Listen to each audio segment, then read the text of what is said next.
The following is brought to you in part by a grant from the Foundation for White Wellbeing.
Like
tear us apart. They throw their stones, but I've got a brave heart. I'm proud of my roots, I won't be ashamed. With fire in my soul, I'll never be tamed. They want us silent, but I'll raise my voice. With every ounce of strength, I'll make my choice. No more shadows, I'll step into the light. With pride in my blood, I'll stand and fight. No white guilt, I'll carry the flame. In this fight for our honor, I'll stake my claim. With every heartbeat, I'll stand my ground. In a world of chaos, my voice will resound. They try to erase us, rewrite the past, but the strength of our heritage is built to last. I'll shout it from the rooftops, let the truth be known. With every step I take, I'm never alone. They can't take my spirit, they can't take my pride. With my brothers beside me, I'll never hide. Together we'll rise, we'll break through the night. With courage in our hearts, we'll win this fight. No white guilt, I'll carry the flame. In this fight for our honor, I'll stake my claim. With every heartbeat, I'll stand my ground. In a world of chaos, my voice will resound.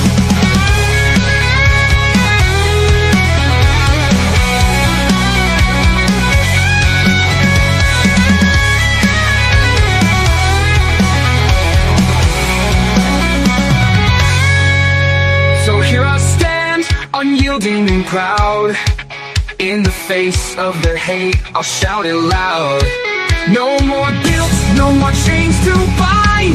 With pride in my heritage, I'll never unwind. We'll carry the torch, we'll light up the night. In this battle for truth, we'll stand and fight. With strength in our hearts, and pride in our soul, we'll rise together, we'll take control. No white guilt, I'll carry the flame. In this fight for our honor, I'll stake my claim. With every heartbeat, I'll stand my ground. In a world of chaos, my voice will resound. No white guilt, I'm proud of my name. In this world of darkness, I'll never feel shame.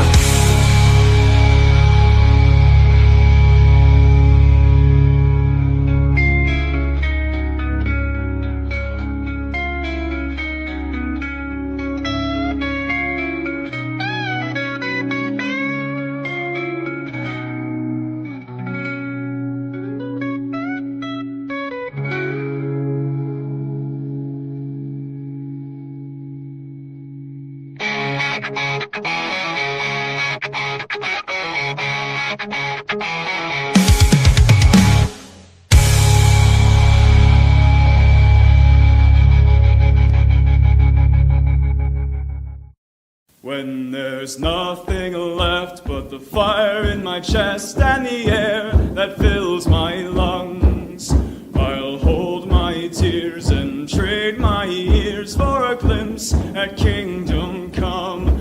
On the other side of misery, there's a world we long to see. The strife we share will take us there to relief and sovereignty. Oh, by God, we'll have our home again. By God, we'll have our home. By blood or sweat, we'll get there yet. By God, we'll have our home. In our own towns, we're foreigners now. Our names are spat and cursed. The headline smack of another attack, not the last and not the worst.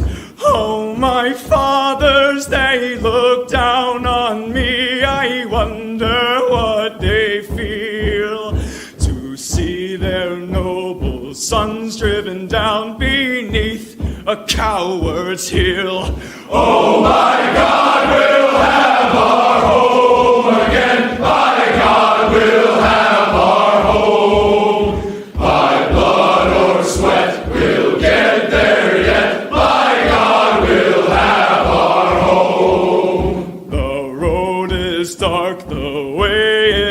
lost, my eyes they strain to see. I struggle forth to find a friend to light the way for me. Oh, brothers, can you hear my voice, or am I all alone? If there's no fire to guide my way, then I will start my own. Oh, my God, we'll have our home again. My God, we'll have our home. By blood or sweat, we'll get there yet. By God, we'll have our home. Oh, by God, we'll have our home again. By God, we'll have our home. By blood or sweat, we'll get there yet. By God, we'll have our home.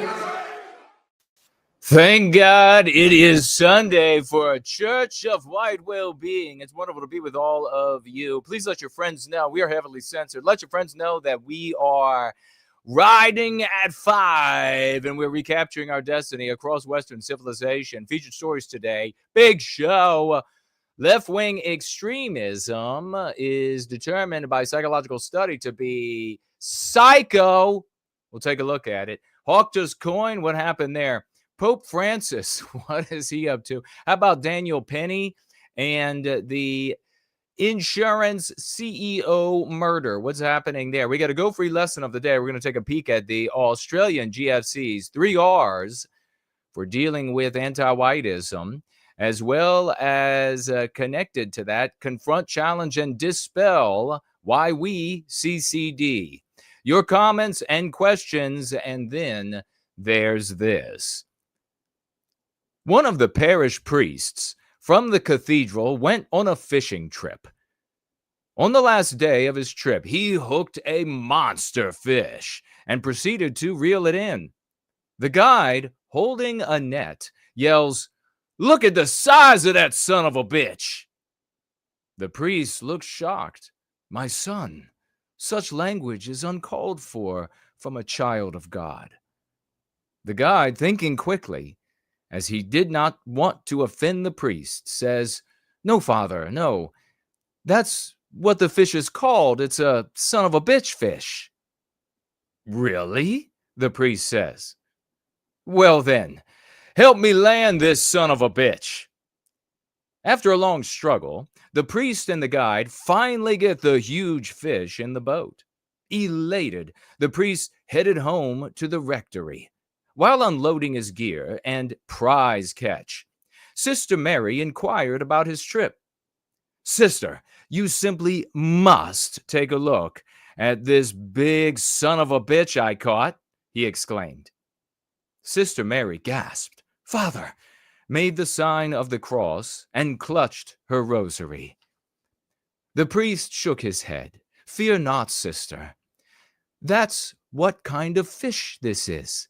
A son of a bitch fish." Sister Mary informed the priest that Pope Francis was making a surprise visit to the cathedral and that they should fix the son of a bitch for his dinner.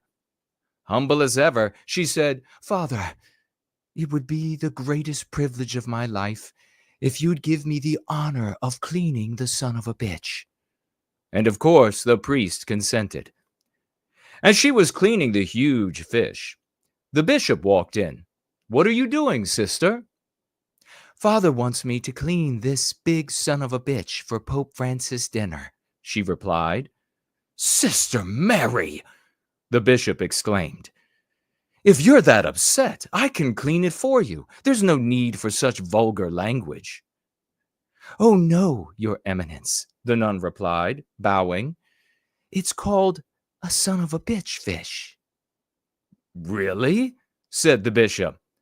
"Well, in that case, I shall fix up a delicious meal to go with it, and that son of a bitch can be the main course.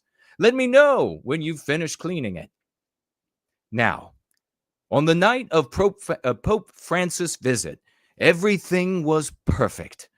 The bishop had prepared an excellent meal. The wine was fine, and the fish was just as succulent as the fishing guide had promised. Pope Francis said, "What a wonderful fish. Where did you get it?" "I caught that son of a bitch," said the priest. "I cleaned the son of a bitch," said the nun. "And I cooked that son of a bitch," said the bishop. Pope Francis looked around slowly at each of them, and a big smile crept across his face as he said, "Well, I sure as hell liked eating that son of a bitch. You motherfuckers are all right."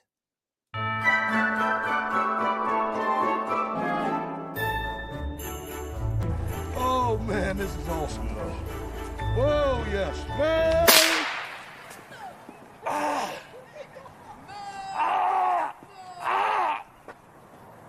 Somebody just shot me. Somebody hit me in the back. Yeah. They're shooting. Call 911. Call 911. You want me to call 911? Somebody's shooting it now.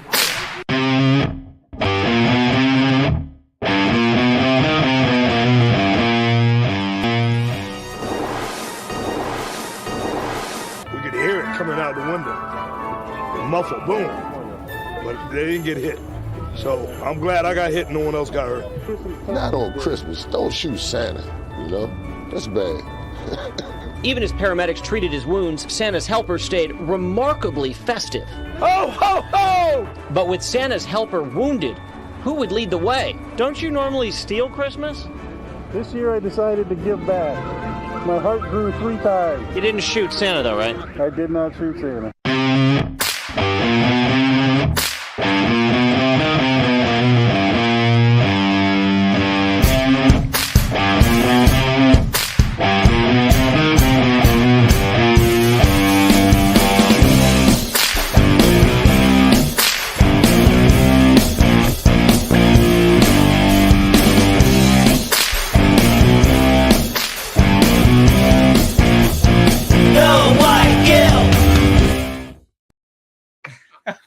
And we are going free, ladies and gentlemen.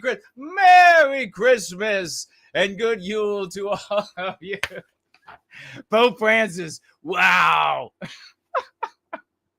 I wouldn't be surprised after these news stories we're going to be taking a look at if that kind of a joke is actually reality. And what's going on in Southeast DC when the little ones are out there having fun. That's real. It is 5 p.m. in the once great state of Virginia, 7 in Sydney. It will cross from Mordor on the Potomac, of course, 7 in Sydney, 10 in London, midnight in Moscow. And it is Church of White Wellbeing. You have arrived, ladies and gentlemen. The white positive ADL is functioning. It's alive. It's real. It is us. And it is glorious to see every single one of you. And it appears that all of the platforms are all up and working. Merry Christmas to you. What time is it where you are as you attend the Church of White Wellbeing? What time is it there, ladies and gentlemen? This is the new spirituality. Yes, indeed, the Catholic Church, like all the others, fell a very long time ago. And with the kind of news coming out from Pope Francis, that joke was absolutely called for. But to our good Catholic brothers and sisters, like all of the Protestants and everyone else out there, it is we who remain true in our spirituality, born out of our biospirits. The churches have fallen, but we are rising from the ashes, ladies and gentlemen. Glorious to be with you. If you would like to financially gift over the course of the gathering, you can do so over at Entropy, otherwise known as the Dude Bro Moment platform. It is up and running right now. You can do so over at Odyssey. They have a funny little cryptocurrency, cash dollars. At D-Live, a funny little cryptocurrency. At Premium Rumble, which is up and running. You can financially gift there with cash dollars, but please, no more than $1 because they are pretty rapacious.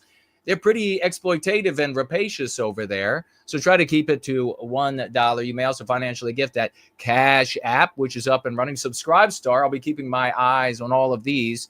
and they are in the description. I think they're over on knowwhyguilt.org. I don't know quite yet whether or not the financial gift tab and the links there are working, but we are going to fix that. But you can check it out. If you head on over there, and we might also share those links here, since if that's not working, you can also head on over there for the Foundation for White Wellbeing.com or .org, the Foundation for White Wellbeing.com or .org, if you would like to donate instead.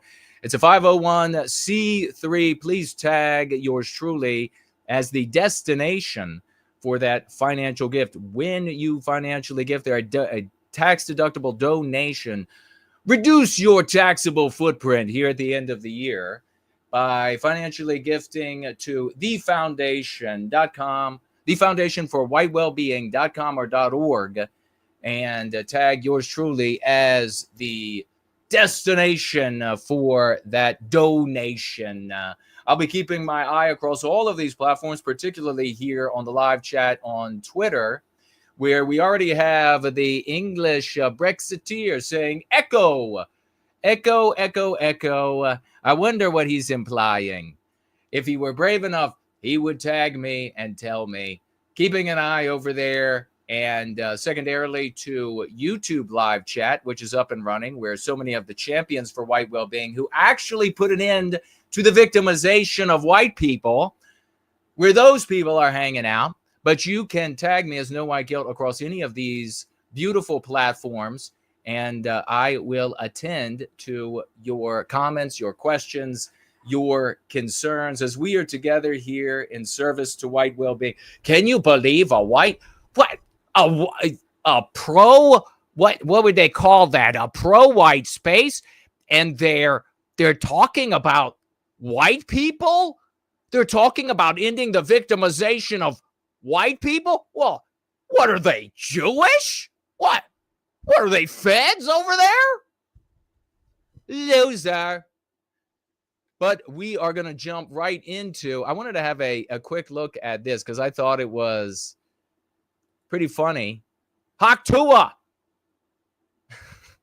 This is where we are, and we're going to do a little bit of a linkage here between what might be the bottom of society, the refuse of society, where a white female who is a whore can be walking down the street, get interviewed by, I believe it was a black guy, and she gives this response about spitting onto genitalia in the process of oral sex. And that, instead of universal opprobrium and thrown from society, fired from her job for being such an immoral skank, all of society throwing her to the edge of oblivion, which is the way that it should work. Instead of that happening, she becomes a millionaire. Millions flock to her. They just had, who was the billionaire who just appeared on her show? The anti-white billionaire who just appeared on her show. This girl is nothing. She is nothing. She is no one, but she's already been on stages, on concert stages. She's been invited all over the place. You can't even fathom how degenerate and disgusting our society has become, where you make a joke, you make a disgusting joke like this, and you become instantly famous. Mark Cuban, I think was his name. Mark Cuban shows up on her channel. You're instantly getting visited by multi-billionaires. You're just a mid-skank talking about oral sex, and the Pope is not better. We'll be getting to the Pope in a moment. But anyhow, what happened to Tuah just the other day? Just a moment I'm going to spend on it for the fun of her going straight to a prison. Probably won't happen, but wouldn't that be nice? Straight to a prison. We're over here on Rolling Stone. Spitting Mad is the title. Tuah Girls crypto team short on answers after disastrous meme coin bust. Haley Welch launch of Hawk saw the evaporation of millions of value, and investors say they are gearing up to take legal action. Now, imagine, if you will, a society so degenerate, so wretched, that a street slut can make a comment about spitting on a penis, and thousands upon tens and tens and tens of thousands of people decide that they want to invest in her hawk spit coin when she launches it. Now, I have not watched much, I should say any, just these clips from these little news items of this Hawk Tuah person. But what I can tell from the very little bit that I have watched is that not only is she mid in her looks,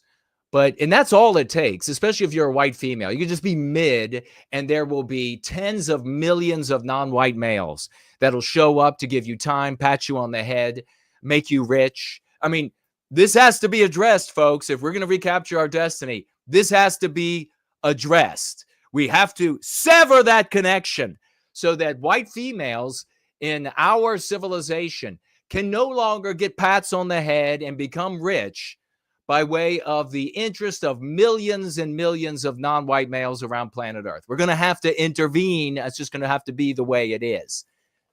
But so this very dumb. So she's super mid in her looks and very dumb. I mean, she strikes me totally as an absolute midget wit, which of course would be the kind of person who would be out on a street corner in the middle of the night making comments about spitting on penises while giving oral sex. And so there she is. She's out there. This crew of this multiracial crew, and some of these guys are mystery meat kind of mixtures from Hollywood and from elsewhere, form around this very dumb, very mid-looking, but the absolute center of attention of a lot of lonely loser guys, particularly in non-white countries around the world. And they circled around her and they came up with this idea. And they said, hey, we're going to come up with a coin, a meme coin, and it's going to make you rich. And you're going to sell it to all of these losers around the world. Like Tate, like that ass polyp Tate, who claims to be a supporter and a defender of young men, when it was Tate who was, by way of females, a lot of white females, exploited those young men. How do you think he owns the Bugattis, dipshits? How do you think he owns the palaces? Because he has ripped off average, mid to low, mid to above mid barely losers out there, average guys as well, just ordinary guys trying to make a living, lost in an anti-white world. Those same guys that SOB ripped off, those same exact guys now turn to him for advice about how to be a man and be masculine and live their lives. This is the degeneracy. There's going to have to be a lot of liquidation, okay? We're going to have a lot of liquidation, metaphorical liquidation. Of course I'm not talking about killing people. Of course, I'm not talking about, but there's going to have to be a lot of people who are extirpated from our civilization, not allowed to speak to our people. There's going to have to be some very rigid, we're going to be talking about some authoritarianism, left-wing authoritarianism. We're going to be talking about that in just a little bit. But there's going to have to be some authoritarianism that's going to have to come in like a perfect storm and drown, and black and tenebrous the sky became when the riders for white well-being arrived. And there's going to have to be a lot of, no, you're not going to be able to indulge the lowest common denominator, your rankest, basest, absolute sickest human impulses, because it'll make somebody else money, it'll make somebody else popular, so it was those rank-based, disgusting impulses that made Hawk Tuah famous beyond all imagination, with nothing to value whatsoever. What an absolute hood ornament of the head-on collision that is Western civilization into perdition, ladies and gentlemen. It's big Hawk Tuah's face. That's what it is. The only other thing that you might be able to replace it with is it's going to be a two-headed hood ornament. It's going to be Tuah and Pope Francis. Head-on collision into perdition. That's Western civilization for you. The Yugo of Western civilization. She goes out to her fans. We're going to be getting to Pope Francis in just a moment. She goes out to her fans and says, we're launching my coin. It's hot coin. What did they do? Well, this inner circle around Tuah, and I have to say, my guess is that this dumb dick sucker, I'm sorry. I shouldn't have called her that. This ignorant cocksucker, she probably didn't have a clue what these Howie Mandel descendants and etc. from Hollywood, they circled in around her, the mystery meets, and they said, she probably is far too dumb to understand cryptocurrency. No idea. These crypto bros rolled up around her. She doesn't know what's going on. That doesn't make her innocent. But they come to her and they said, we're going to pay you $125,000 outright. The information is still rolling out, folks, so understand. Some of this might be inaccurate as it rolls out. We're going to pay you $125,000 just to get started. Then what they did right out front, gave this dummy all that money right up front. She's already raking in the dough. You know this, right? Gave her that money up front. Then they set aside. Now, I'm not going to get terribly into the weeds, the crypto weeds, but they gave away 97% of the coin. They drove up interest in the coin like crazy. The giving away of the coin rather than pre-selling it, I guess they thought would defend themselves or conceal the scam, conceal what's called a rug pull, because then everybody they gave it away to, probably kickbacks there. The SEC is going to be investigating, at least we hope. They then pre-sold coin out to a bunch of an outer ring of that. So they pre-sold, they brought in money. They were like, people invest like, you imagine this. You invest like $900,000 and then within 1 hour, you make like $3.4 million. Imagine that kind of, well, you don't have to imagine it because that's what the Tuah people did. At least it appears that way, because they drove up all this interest. All of these fans came in saying they wanted to buy the coin. That drove up the value like crazy. People started buying the coin, like $30,000 worth of Tuah coin. And then that outer ring that they pre-sold to, their coins were unlocked, meaning that there wasn't a duration during which they weren't able to sell. They could sell right away. And they all began dumping their coins while the market cap went up to about $500 million. Is that right? Is that right? This is where the world is. This is how sick the world is. And they began dumping all of the coins.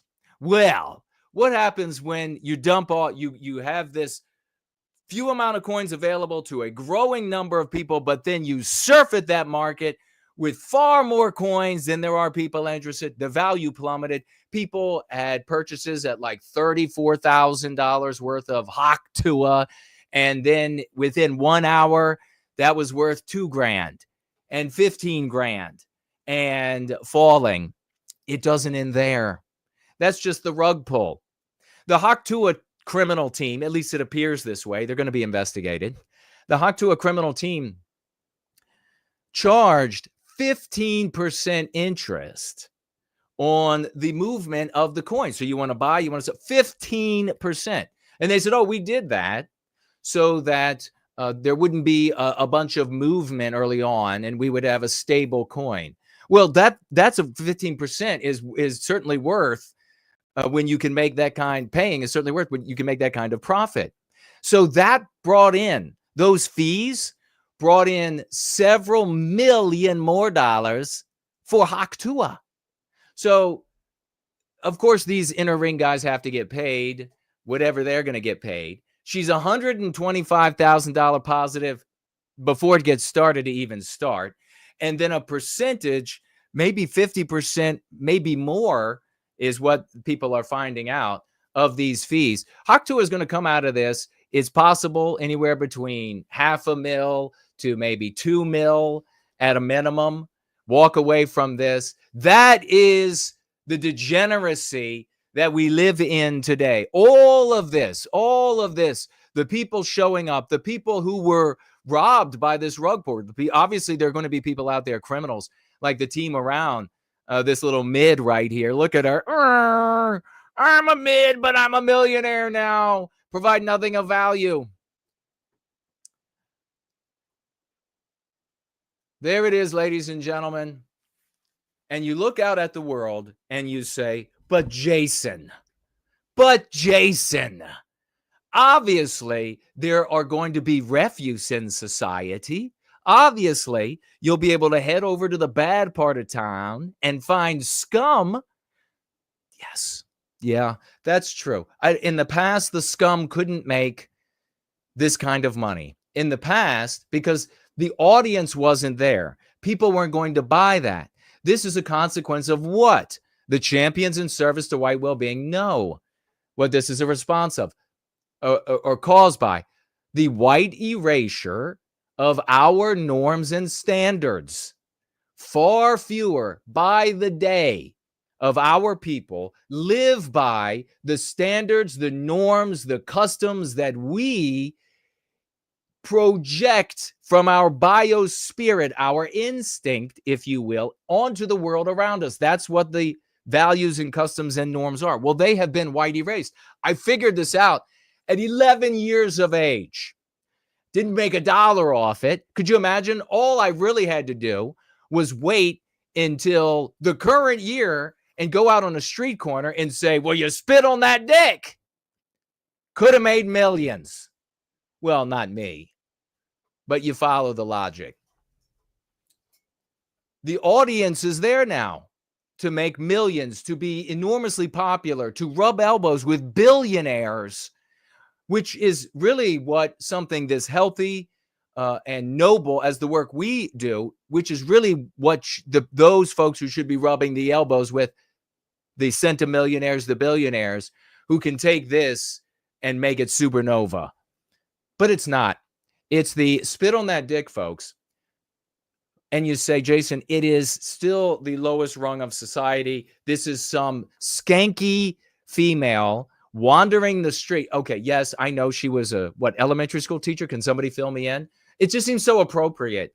When you are perfectly nasty. What was it in Florida? The news just a couple days ago. They found some guy, elementary school teacher. The police showed up, found him in the school. Now, I don't know if the school was in. I don't know. Maybe it was a teacher work day. But he was in there naked with sex toys at the elementary school. The time has come. The time will have to come in the future where when it comes to getting around our children, we really find out about you.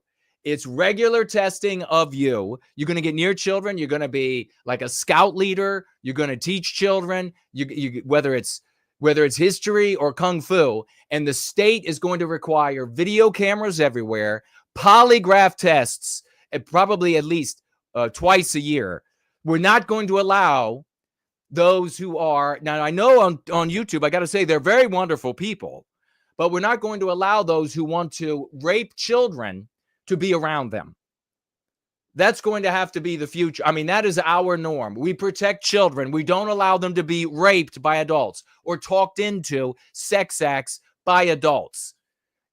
End of that conversation. So it seems appropriate that maybe she was a teacher. Maybe you all know. Oh, she worked at a food processing plant, says Wing and well, maybe what is she packing? Is she spitting on the chicken and packing it? Or she walk as the food processing sausage? That would be more appropriate for Tuah.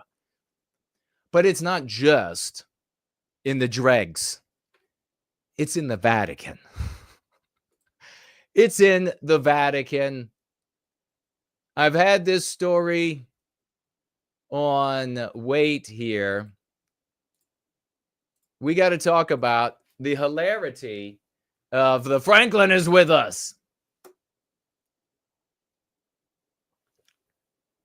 Keep that opinion to yourself, First Last. It was hilarious and everybody thought it was funny.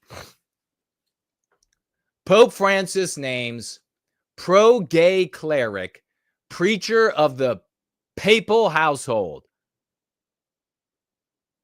Well, what exactly are we talking about here? What exactly are we talking about? You know, I mean, we can go straight for the jugular and point out that if Catholicism embraces same-sex relations as an ideal of Western civilization, let me ask you, what becomes of the Vatican but a bathhouse where Catholic worshipers tithe themselves into the poorhouse so that massive gay orgies in fabulous palaces reign supreme, living off that largesse, living off of that income? What's the outcome? What is the outcome? This is well beyond saying, like we do here, that you can have an attraction. We have an ideal of what the ideal couple is, an ideal family, and you can fall short of that, and we can recognize that you're falling short there, like we fall short in so many categories in our lives, personal lives, our relationships, etc., and we will make room for falling short. But what becomes of Catholicism if same-sex relations, and you'll see as we move through this article, what becomes of Catholicism? What becomes of the Vatican? What becomes of what it then communicates to the rest of the West? Where has a civilization been established that held as an ideal homosexual sex? Where has that civilization been established? Well, let's ask. Pope Francis has named a pro-LGBT father, Roberto Pasolini, preacher of the papal household. So this guy is the preacher of the Vatican, generating new consternation among the Catholic faithful. Father Pasolini, a 53-year-old Capuchin fire from Milan. I'm not going to be able to help myself. Is replacing Cardinal Raniero Cantalamessa, a man who has held the position of preacher of the papal household for 44 years since his appointment by Pope John Paul II in 1980. In that new role, Father Pasolini will deliver Advent and Lenten sermons to the Pope and members of the Roman Curia.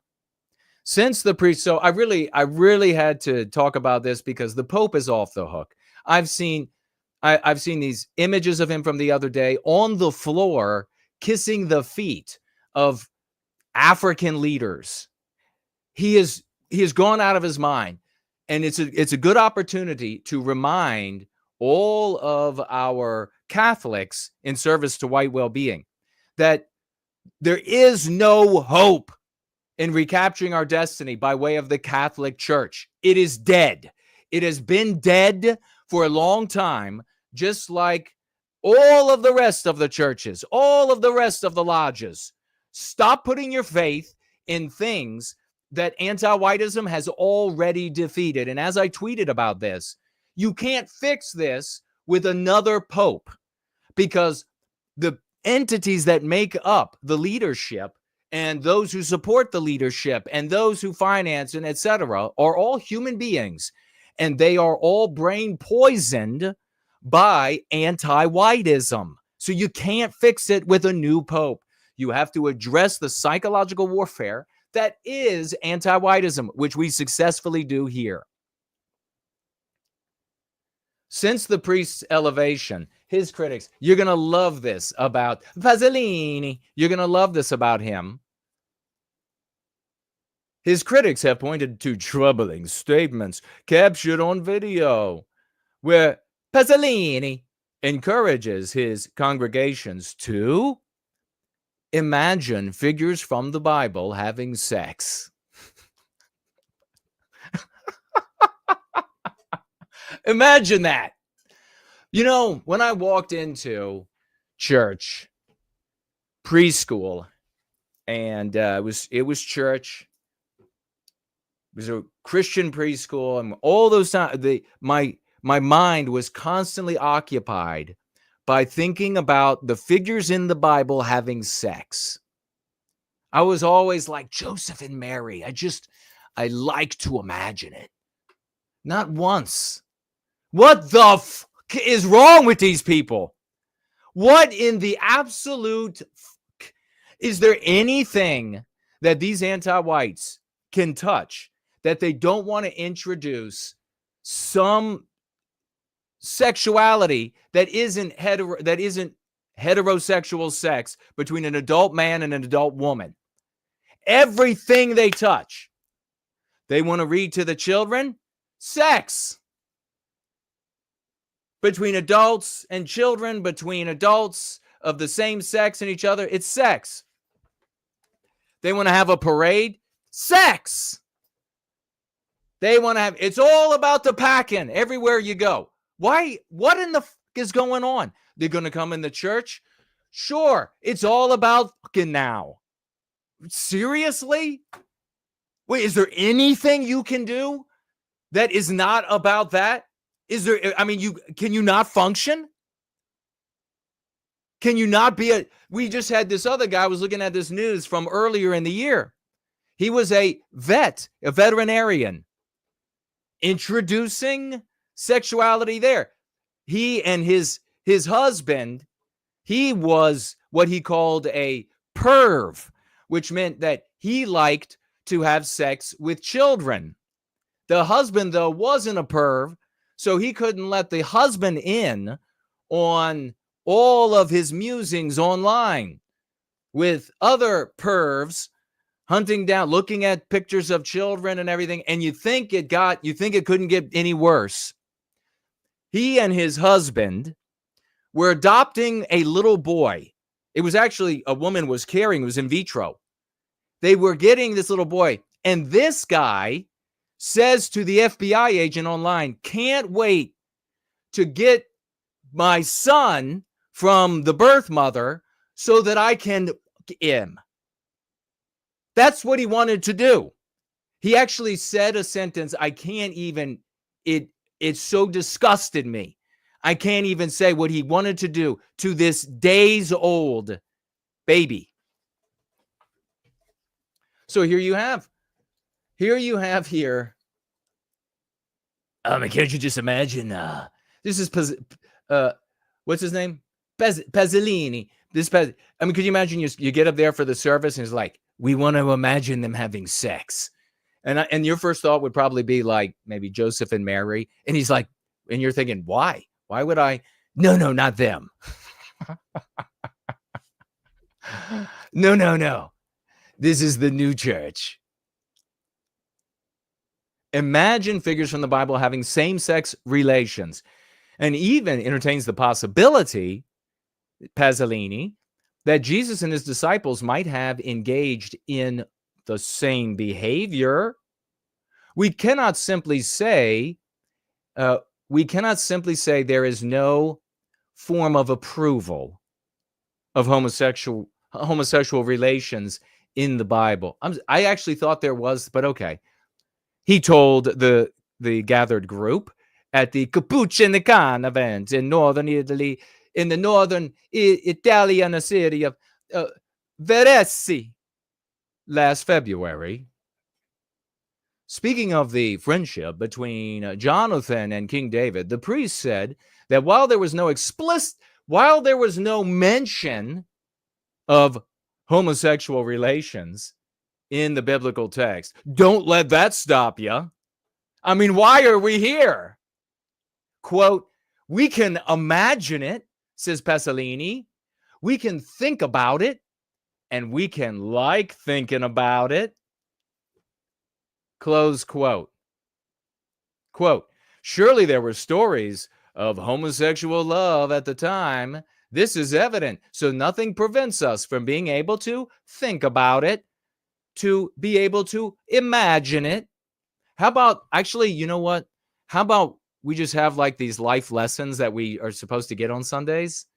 Like, I didn't come here. I really thought I was coming to church. Did it say Pornhub out front? Do they now have brick and mortar buildings? What are we talking about?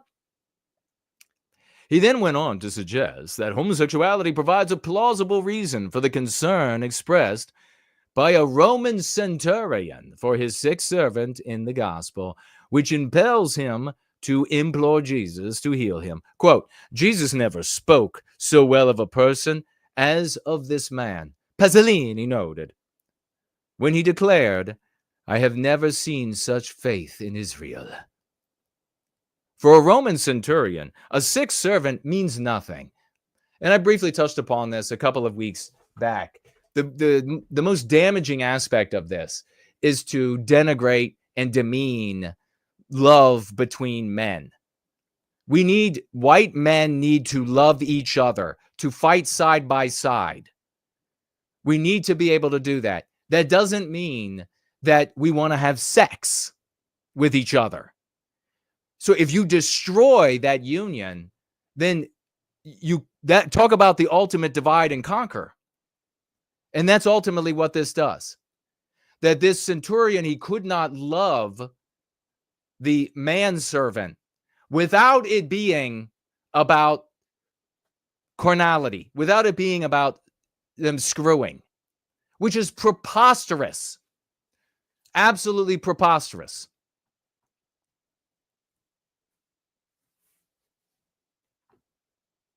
Why was he so dear to him? Asked Pasolini. Was he working well? Maybe they lived together day after day. And this guy did however many things that the centurion needed. They're human beings. Quote, it is not unseemly. It is not unseemly to think so, that there was homosexual relations. But think a little if it were so. Jesus gave the greatest praise to whom? So I guess Pasolini now, the preacher of the Vatican now, is saying that Jesus praised them because they were homosexual lovers, as the people that received the most praise. And it was because they have homosexual sex. Not loyal to this faith, not loyal, not because they were good people. Now it's because they have homosexual sex. Can you see what's happening here? This is all about white erasure. This is 100% the Catholic religion brought forth, molded over time by the instinct of the white man being totally white erased by anti-whites. Pasolini being one of them.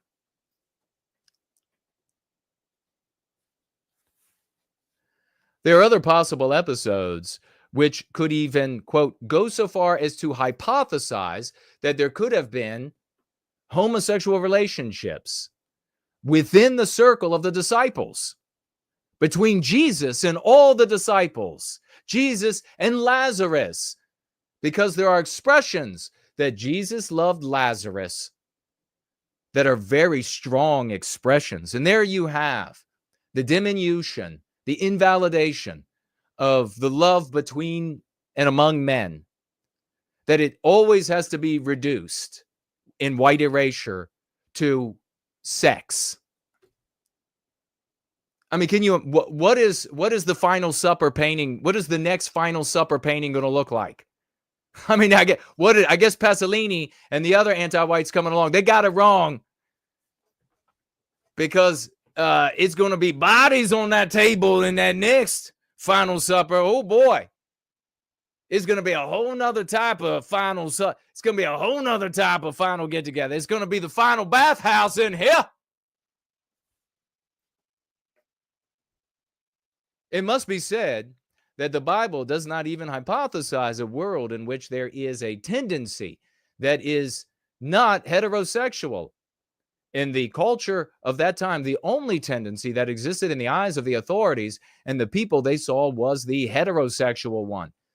Well, at least, what, you're going to make this argument that there was no attraction to the same sex? Maybe they saw that mass, and it's the same thing happening like we see today with female domination in the home. There's so many things that have come down to us, matriarchy, so many things that have come down to us from the past that have come to us not out of some arbitrary chance, not because it was just like, well, there was a roll of the dice and guys ended up, patriarchy ended up being better. No, because all the other systems have been tried, and those civilizations and those efforts, or they never even became civilization, they never grew, they died, they decayed, and so what you're left over with are all the things that work. And then the way it's supposed to work is you revisit those things and you consider tiny adjustments. Could it be, is there any modification now coming down to us from our ancestors, or should it be left exactly alone because that's how it works? That is what happened. There ain't no civilization born out of a bunch of guys or a bunch of women attracted to each other, because at bare minimum, there ain't no children. And at bare minimum, if they're like Pasolini, it's everything is sexified. Everything is sexualized. You can't do anything. How are you going to be a farmer? How are you going to build irrigation? They're going to be like, I got some pipe to lay. I mean, you couldn't do shit. You couldn't ever do anything. They introduce sex into every single thing. It just becomes this, and needless to say, you look at the writings of anti-whites, and they specifically say to preoccupy with the sexuality, the basest human impulse, to preoccupy in every single way. Has that made Western civilization better? Are we stronger? Or are we getting closer and closer to being ripe for invasion by a foreign power? Well, of course, the latter is correct. Listen to this guy goes on. Father Radcliffe, the former superior general of the Dominican order, has urged Catholics to accompany gay people. Now, Radcliffe was the one, I think, who was formally in this position since 1980. So the guy, you might say to yourself, well, they had Radcliffe, and now they got this freak. Now they got this sex freak, Pasolini, in there. And so it only just, Radcliffe, the guy who's been in there since 1980, said that straight people should accompany gay people. And by that, it says here, he means, quote, watching Brokeback Mountain, reading gay novels. What is a gay novel? How do you know that it's gay unless they're fucking in it? Living with our gay friends and listening with them as they listen to the Lord. Well, there's a big difference between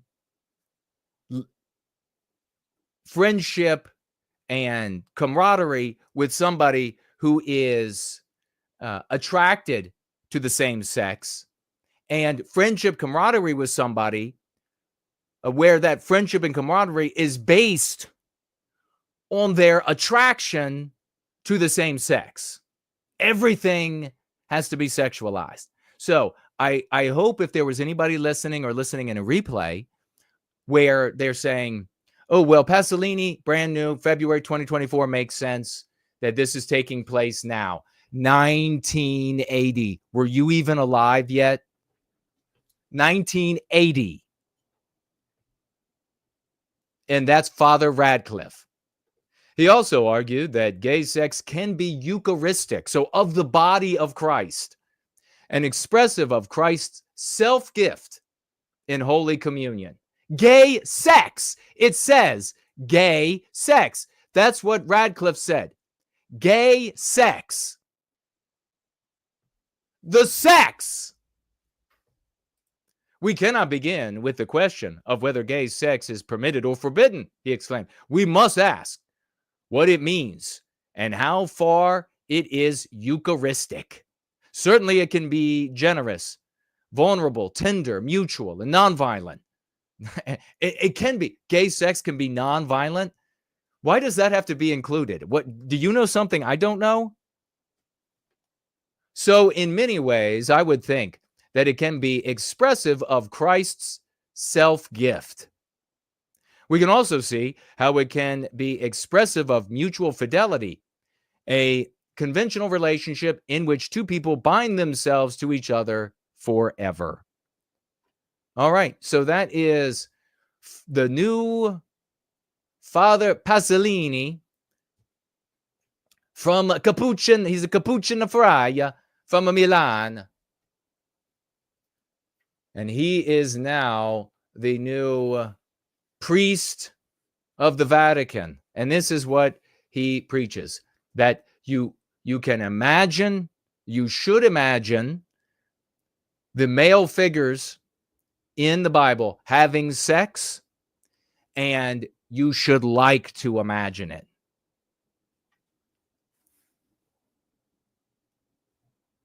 What a world we live in. But you know, it always makes me wonder when we hear stuff like this coming out of Italy, what the children there are saying. What are the children saying? When Father Pasolini is saying we should imagine the men having sex and we should like to imagine them having sex.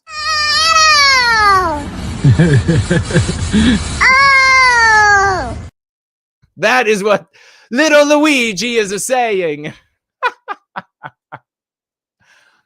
It doesn't end there. No, the Pope Francis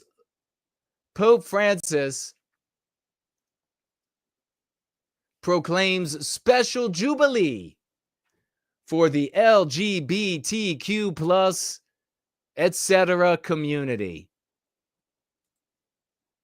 You know, little Luigi doesn't like that.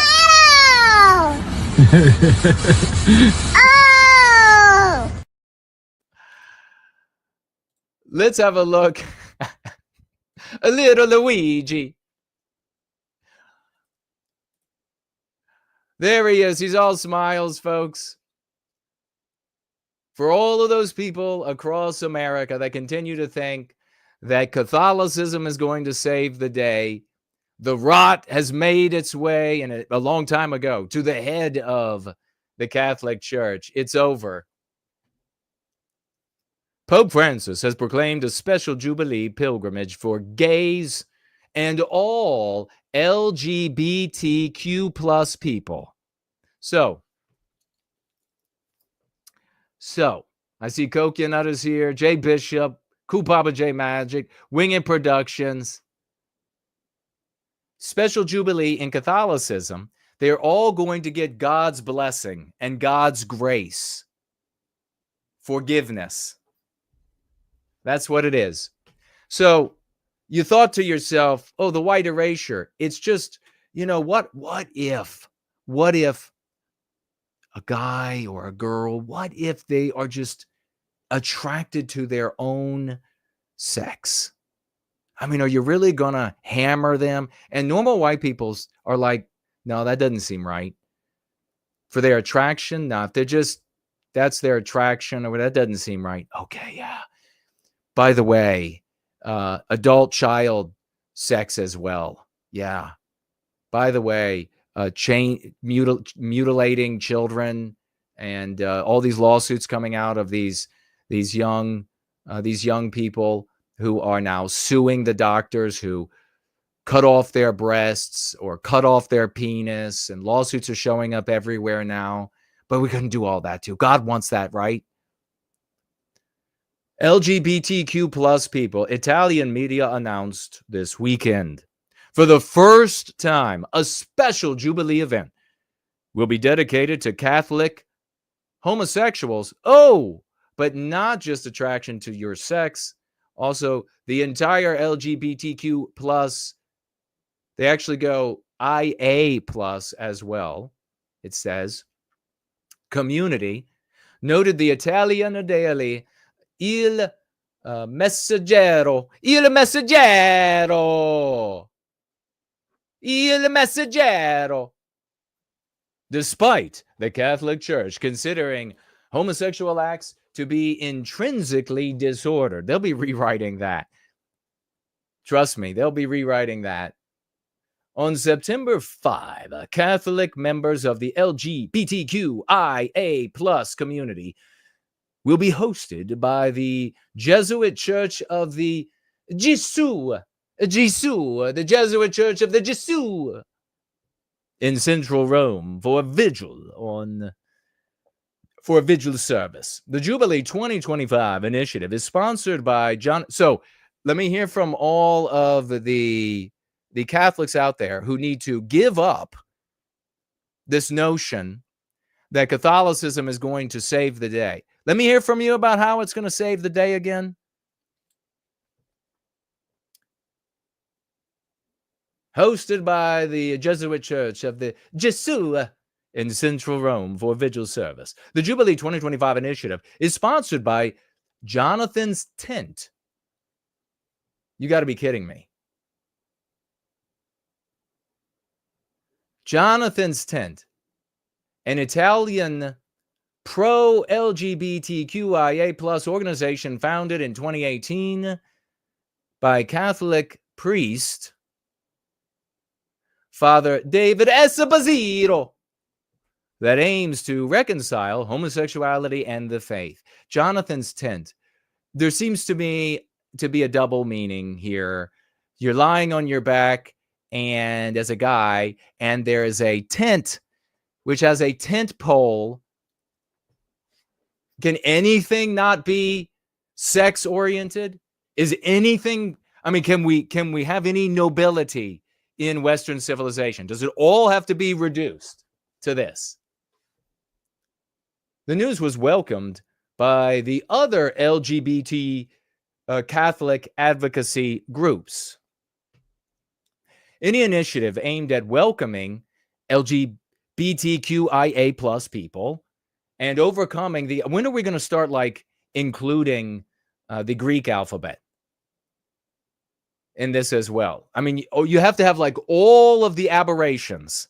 Let's make sure that all of the aberrations are included in this. You're going to need more than just the English alphabet. And overcoming the obstacles. Any initiative aimed at welcoming all of the aberrations and overcoming the obstacles they encounter is fully exercising their rights, including those of a spiritual life, can only be welcomed by us with applause and enthusiasm, says Gabriella Piazzoni, General Secretary of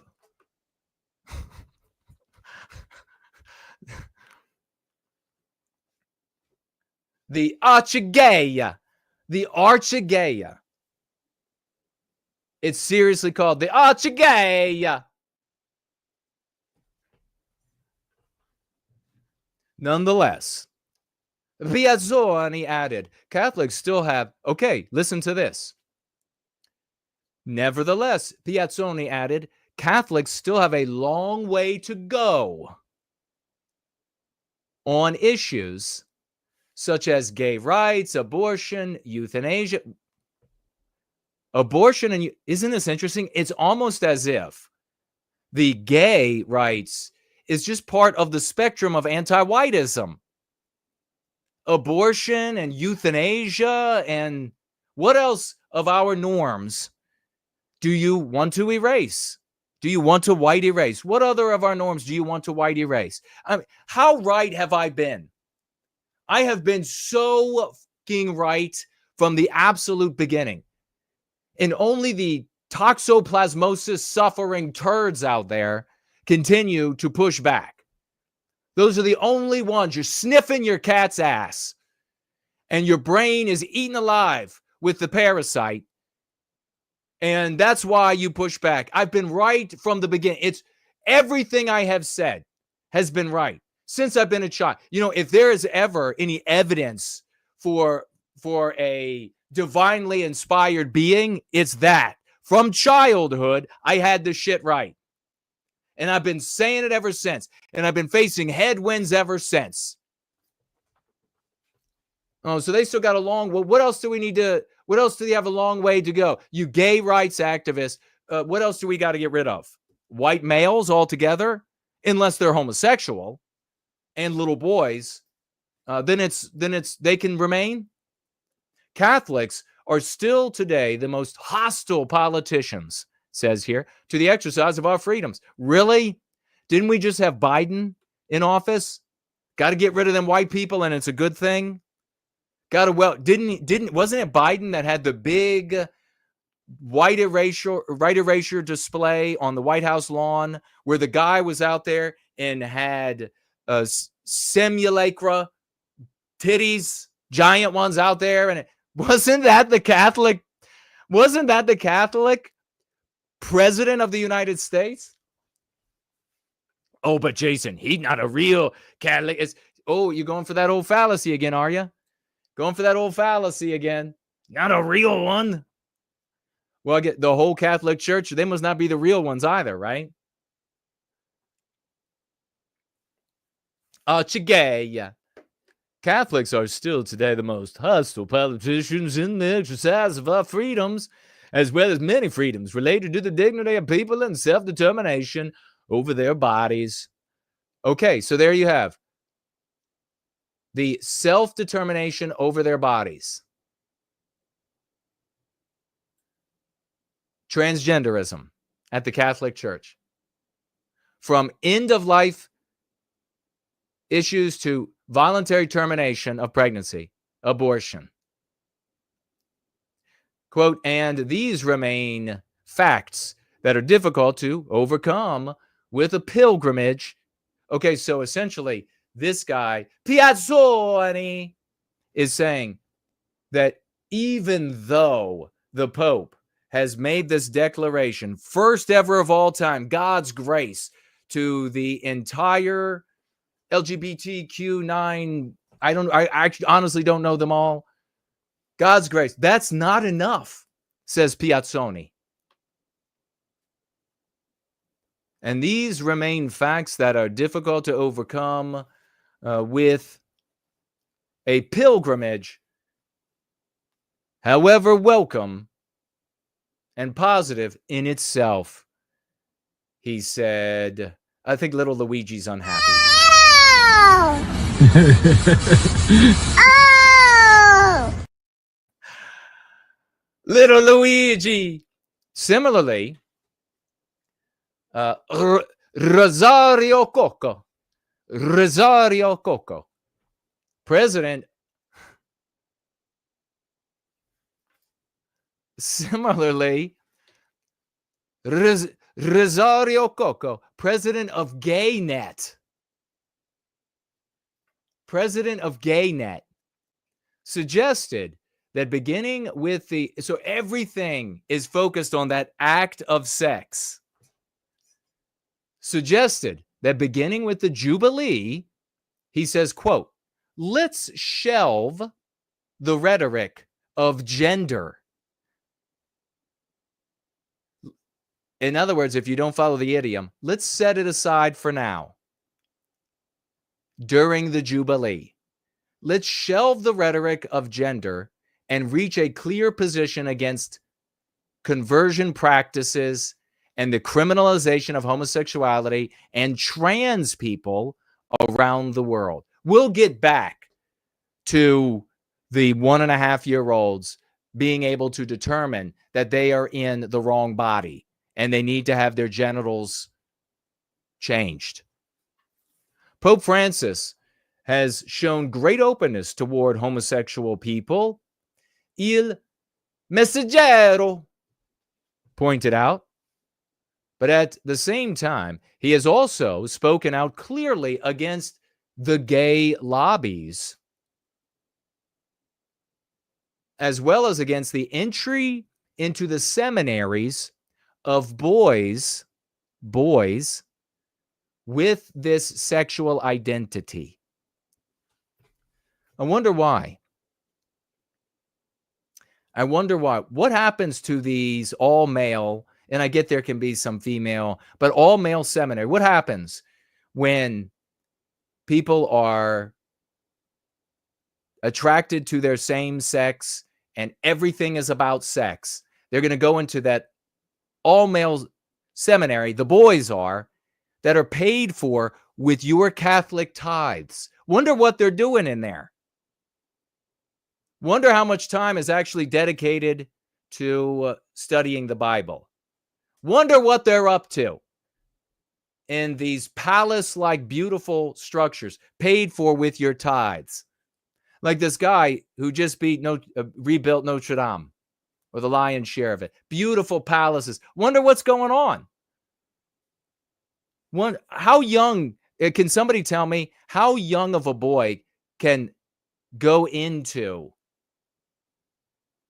the Catholic Church and enter a seminary? How young of a boy? That's interesting. He also noted, however, that the pontiff has declared the problem of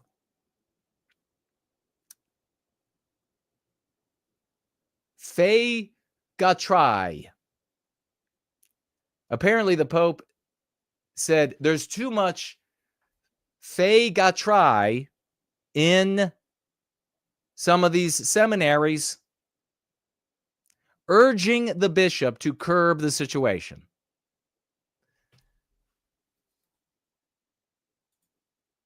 The Pope said there was too much fagatry in some of these seminaries, and the bishop should try to curb a little bit of this activity.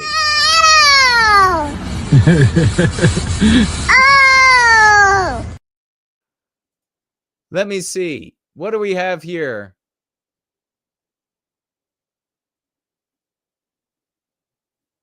What do we have here from the clown and Pope?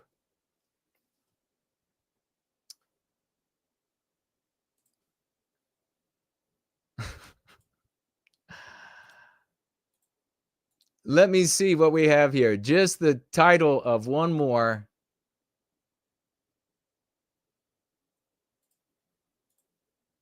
Oh boy. This is from a few months back. Pope Francis complained. Get this from this comedian. Catholic seminaries are too full of fagatry in a closed-door meeting with Italian bishops last week. But he added, who am I to judge? Canned laughter. Canned laughter. Can you all see that? Technically, I'm supposed to be able to talk about the news and to point something out in an educated way. This is for the point of relating the news. This is a literal quote from Pope Francis. But I'm not going to say that. That fagatry. But that's where your Catholic Church is, ladies and gentlemen. What now shall we expect from the pontiff? Maybe some dammi un po' di sesso maschile? Dammi un so di sesso maschile. Right? Does he want some, if you don't speak Italian, give him some man sex. Give the Pope some man sex.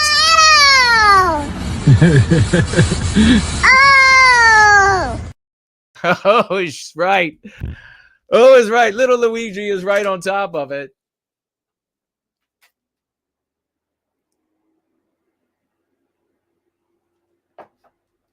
Green Lord says, I can't handle Luigi. We love little Luigi. He can't stand any of this stuff going on.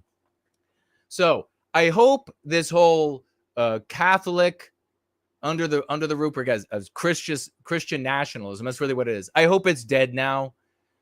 I hope we don't have to beat the dead horse. Anti-whiteism defeated the Catholic Church many generations ago. There's no taking it back. That doesn't mean that your faith is less valuable or less right or less meaningful or less inspiring for you as a follower of the faith. What it does mean is that you have to reject the Catholic Church, reject the Pope of Catholicism, and embrace the Pope of white well-being. That's what it does mean. That's what it absolutely does mean. The Catholic Church is dead. No more talking about Catholic Church saving America or the West. It is dead. It is dead. They are having all kind of fun in the Catholic Church. Oh, the Vatican is a giant bathhouse. It's over. Stop paying your tithe to the Catholic Church. Start paying your tithe as a folk tithe to the Pope of white well-being. Yours truly. Stop paying the Catholic Church. Stop tithing the Mormon Church. Stop tithing the Baptist Church. Stop tithing the Lutheran Church. Stop tithing all of them. They are all anti-white. They have all been conquered. It is done. It is finished. My God. All right. Let's proceed to our next item on the little Luigi. Left-wing extremism. And this is actually the item I really wanted to get into today. Left-wing extremism linked to psychopathy and narcissism study. But as we get into that, we're going to do this.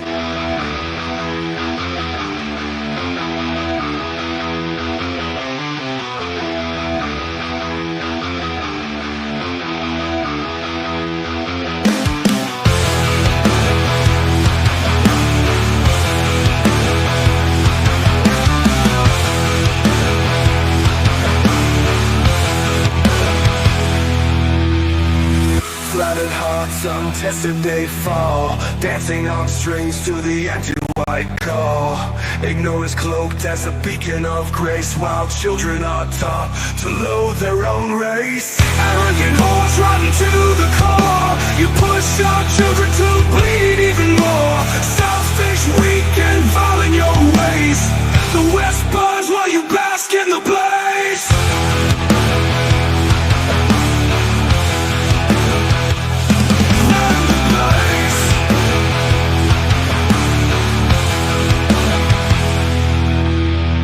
Chase feelings to follow the lie, blind to the truth as our culture dies. Pretending you're pure, pretending you care, as you shelter your minds from the guilt you can't bear.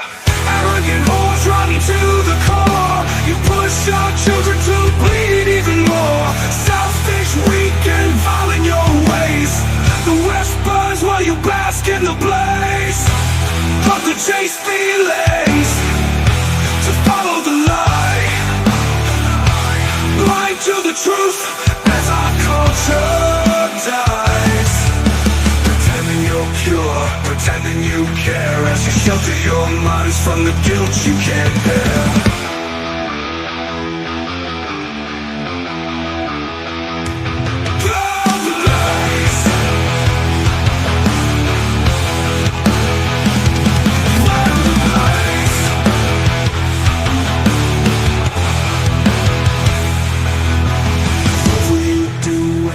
At your door, when the echoes of history demand so much more, will you stand there in silence, still clinging to lies, or crumble in terror as your narrative dies?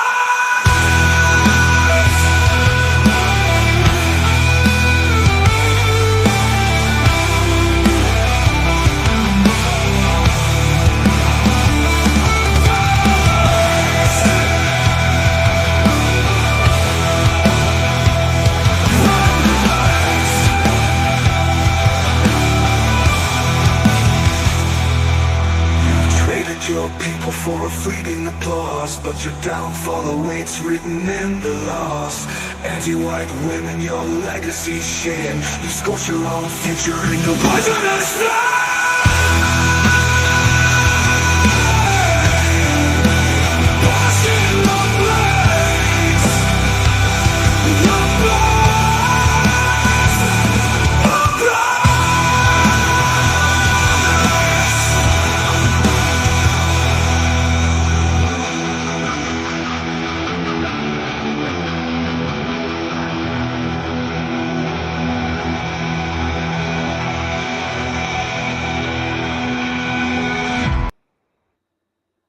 Left-wing extremism linked to psychopathy and narcissism study finds. That was the Great Slots. Ladies and gentlemen, big salutes to the rockin' epic tunes of the Great Slots.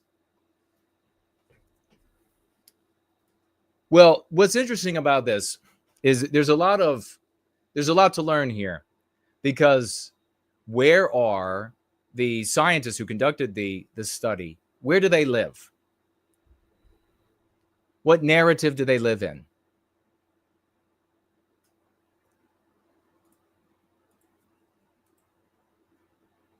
So you can already begin to dissect this, take this apart, and see exactly how this is going to run. If they're going to be oppositional to anti-whiteism within the anti-white narrative, their only options, unless they're going to play the villain, is to be cucks, right? So before we even begin this, we know where this is headed. Now, this article, I guarantee you, you're going to see showing up places with cuck-servative content creators crowing about how the left-wing extremists are psychotic and narcissistic. They don't even care. Now you watch where this goes. Maybe you can already see. The Ivan Horrible is here. JK160 is here. He said he shared the stream on Truth. Thank you for that. Nameless One is here. Matt is here. Cindy Ben is here. Janice is here. Good to see you. Yes, the Unifier rocking out. Kinfolk is here. Anti-white out. Share with your friends that we're here. Born Again is here. Good to see you. Share with your friends that we are live. We are riding at 5. Newstone is here. Hello and welcome. Who else is in this house? Who else has come to the house of the Lord? Because it ain't in Vatican City.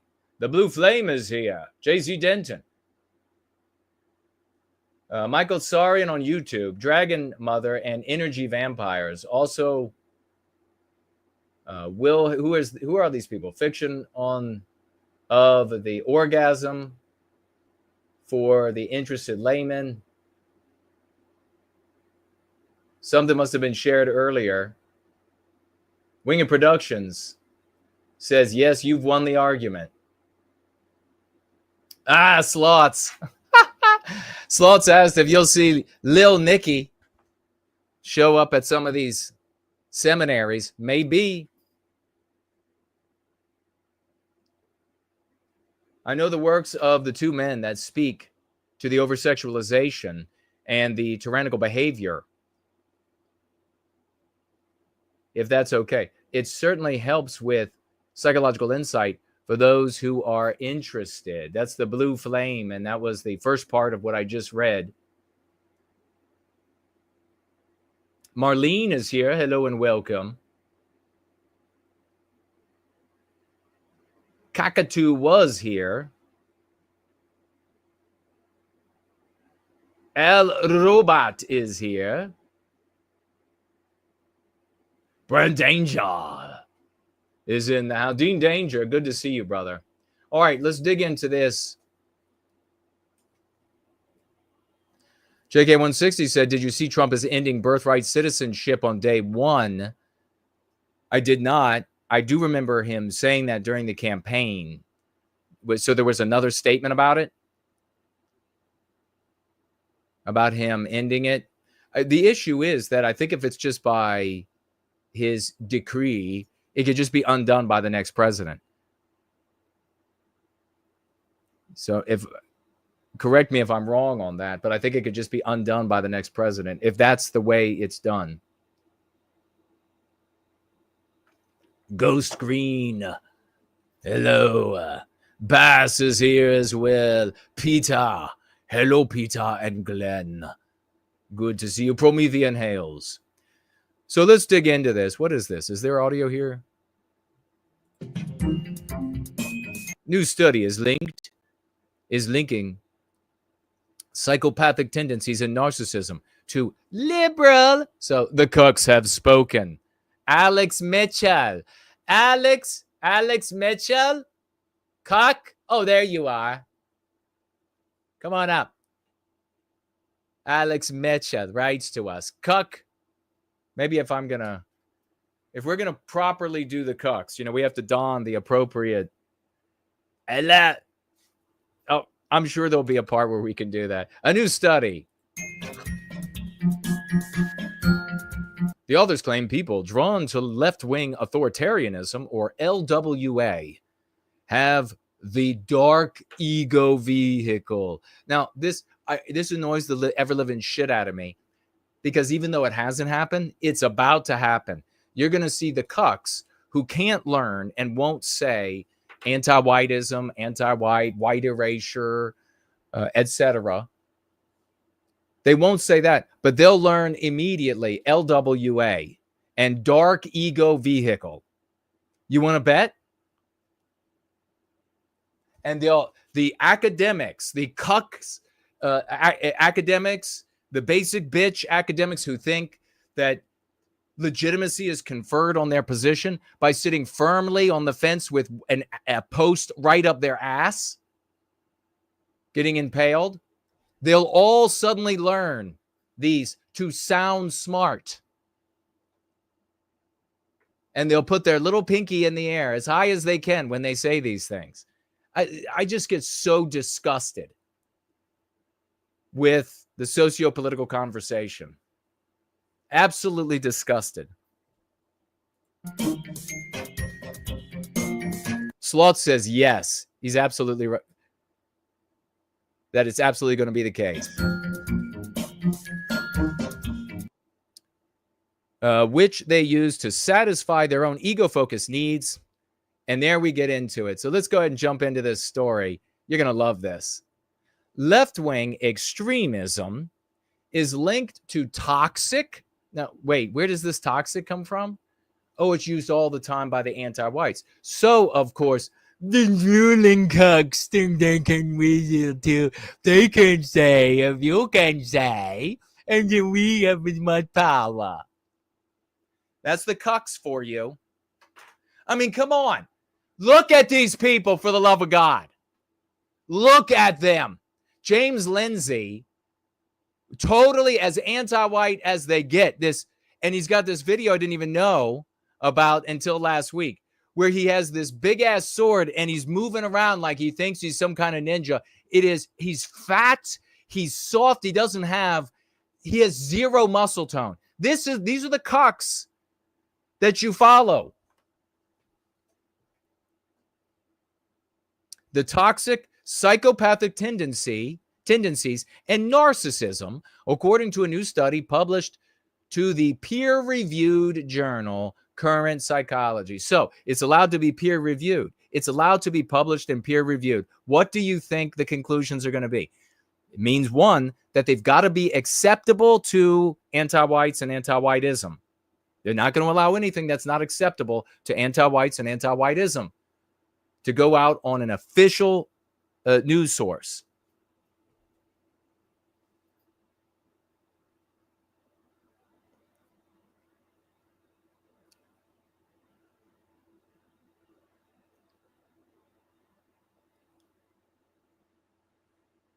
Sorry, I just read something that was not pleasing to me. Based on the existing research, we expected individuals with higher levels of left-wing authoritarianism to also report higher levels of narcissism, the authors wrote.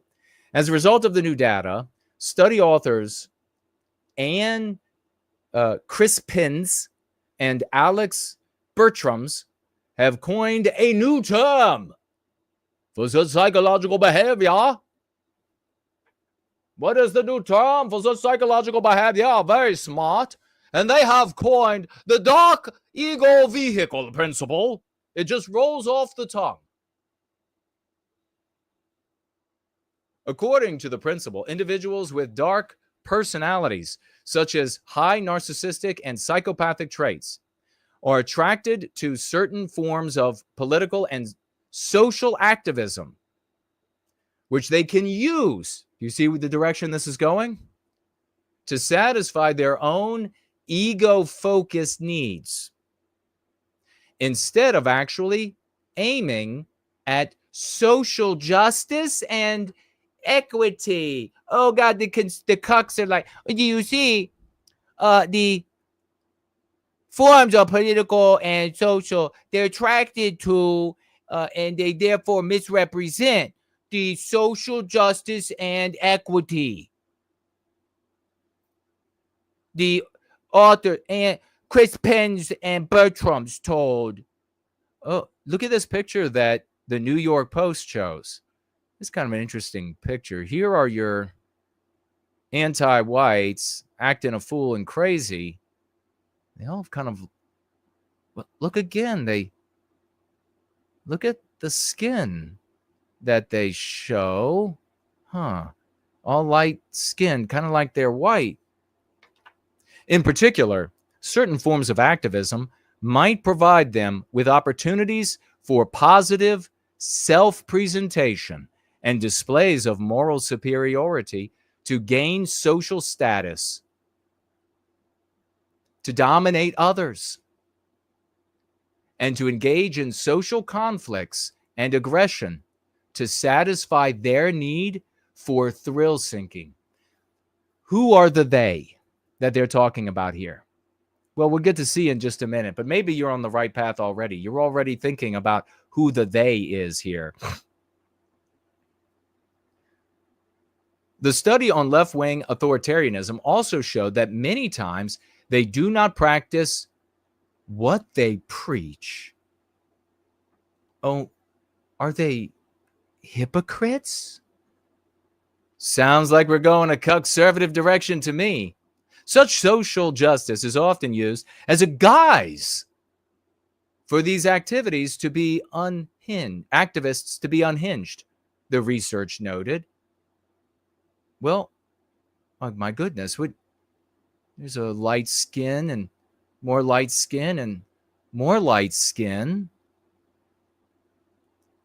Quote, an individual high in LWA, or it should be LWA. I'm so smart. I'm a cuck. I'm so smart. I'm smarter. Individual high in LWA might declare anyone to be old-fashioned who was opposing their progressive values, strive to suppress free speech to regulate the expression of right-wing beliefs in educational institutions, and even endorse the use of violence to reach their own political goals, close quote. The conservative authors said. Beyond using any means necessary, people, are you ready? Beyond using any means necessary, people of privileged backgrounds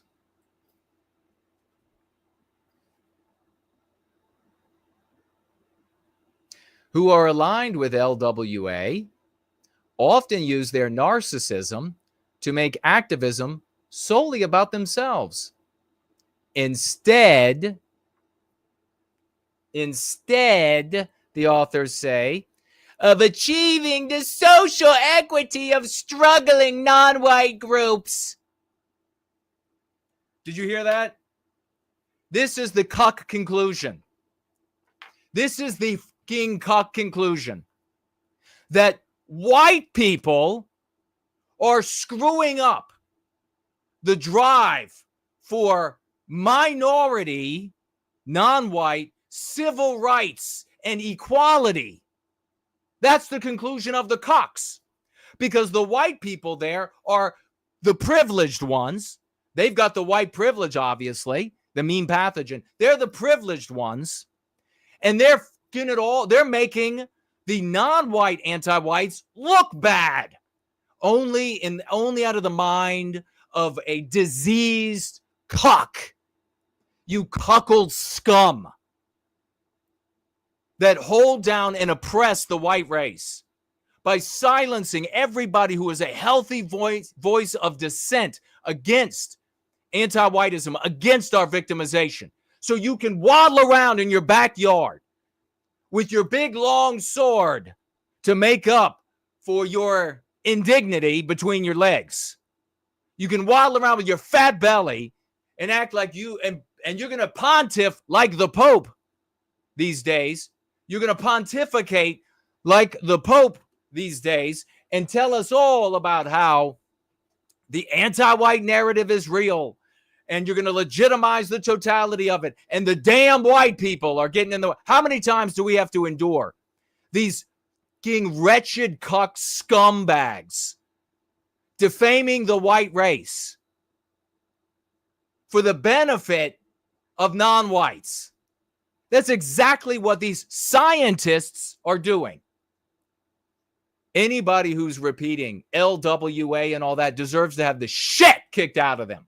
Not by me, although I would be, because I just figure it metaphorically, to kick the shit out of somebody. But that's what they deserve. Quoting the authors again, minority groups should be made aware of the narcissistic enemies from within. Their activist movement. I mean, they wanted to just make sure that even the midwits, even the midget wits out there would understand. They wanted to say it as clearly as they possibly could. Quote, minority groups should be made aware of the narcissistic enemies, the white people, from within their activist movement, as these individuals could hijack the cause and thereby reducing the success of the activism in many ways. Close quote. The authors added. So there you have it. Driven to finally a picture of some anti-white non-whites driven to misdeeds as a consequence of the white privileged white anti-whites who are there not for the benefit of non-white people, according to the authors. They're undermining your drive for equality, your drive for equal rights, your drive for equal representation. All of these things are claims out of the anti-white narrative that are not true. None of that's real. They are all privileged. They all benefit far beyond anything that a straight white male has at his access. Far beyond. These are the privileged classes. But these cucks say, oh, no, the anti-white narrative is real. Non-white people are being oppressed everywhere by white people. And then their gallant drive for equal representation, equal pay, equal rights, etc., equality, their gallant drive is being undermined by whom? The awful white people, the group you're allowed to disparage and defame in the anti-white narrative.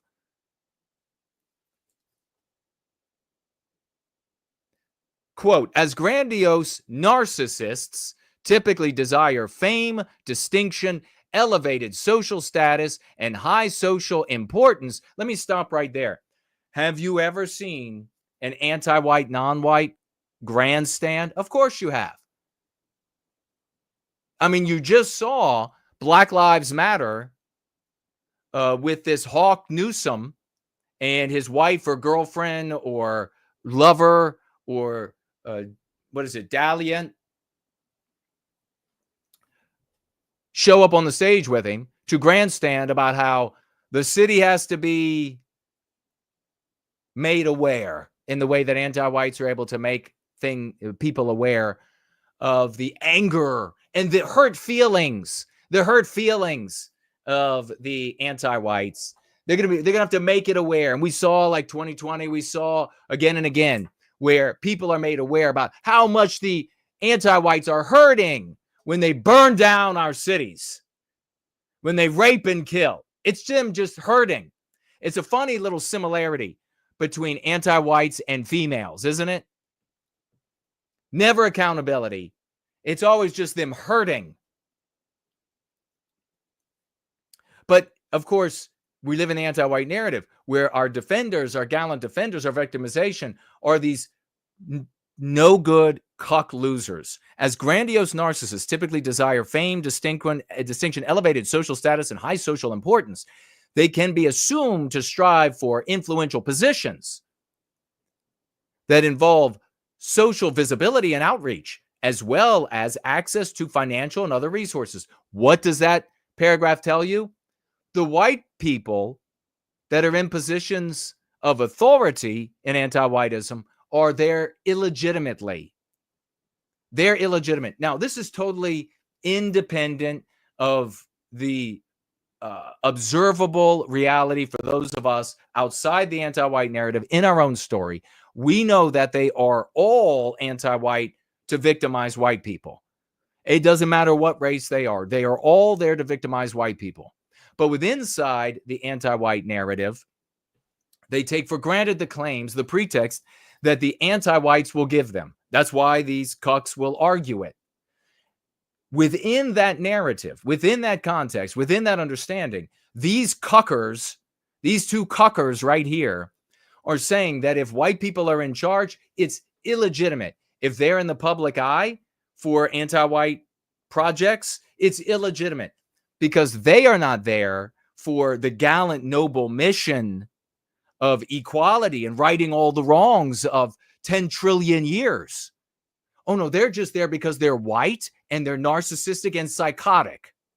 That's why they are there. And they get the money because since they're white, they're privileged, and since they're white and narcissistic and psychotic, they're able to shoulder their way through everybody else and then get at the money.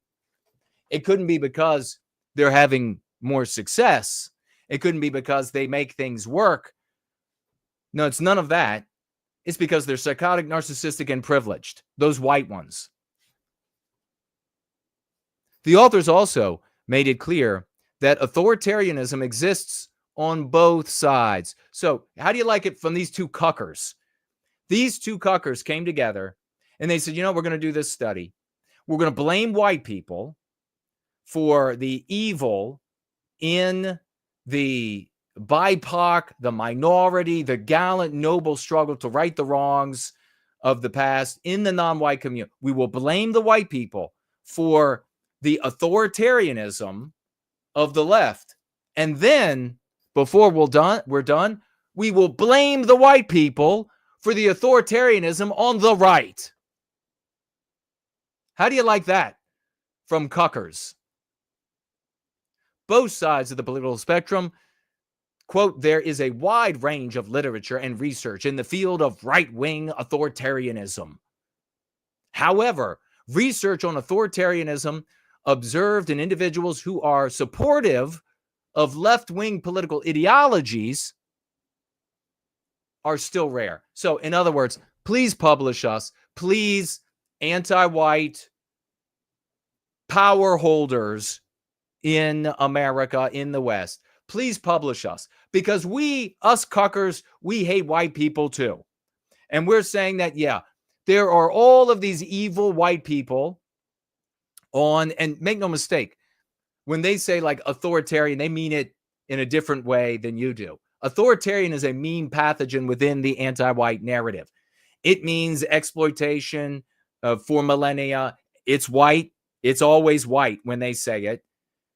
Persecution, just for the sake of racial persecution. You can go down the list. It means all of these anti-whiteisms.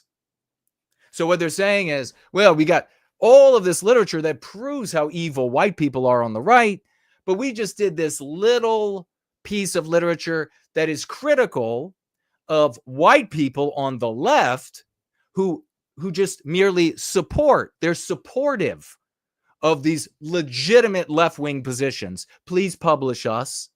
Can we be done with the academics yet?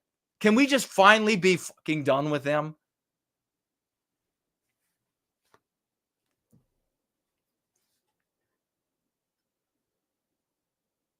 Left-wing extremism. Get ready for these garbage, ridiculous terms to show up now in the mouths of posers who want to feign intelligence and education. Get ready. Because these dark ego vehicle principle, just get ready for it. Get ready for it. Carl will be using it. Get ready for it. Ton of these guys. I'm sure Academic Agent will use it. Get ready for it. They're all going to start using it. I'm sure James Lindsay will use it. They're all going to use it. They're all going to pop off. Have you read? Have you read? Yeah. Let me just prepare myself. Have you read about the dark ego vehicle principle? We're going to be talking about that today. Because the dark ego principle really demonstrates how smart I am, so educated. And that's why I have the hundreds of thousands of followers. And I will never speak to anybody who diverges from my educated takes. It's sickening.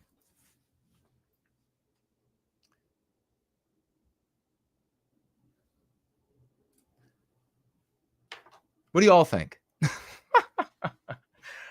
What do you all think? The dark ego vehicle principle. You say, oh yes, Peter Brimelow. Absolutely. Brimelow's going to get on that big time. I'm sure Jared Taylor. They'll all be talking about the dark ego principle. Perfect analysis, Jason. Thank you, First Last.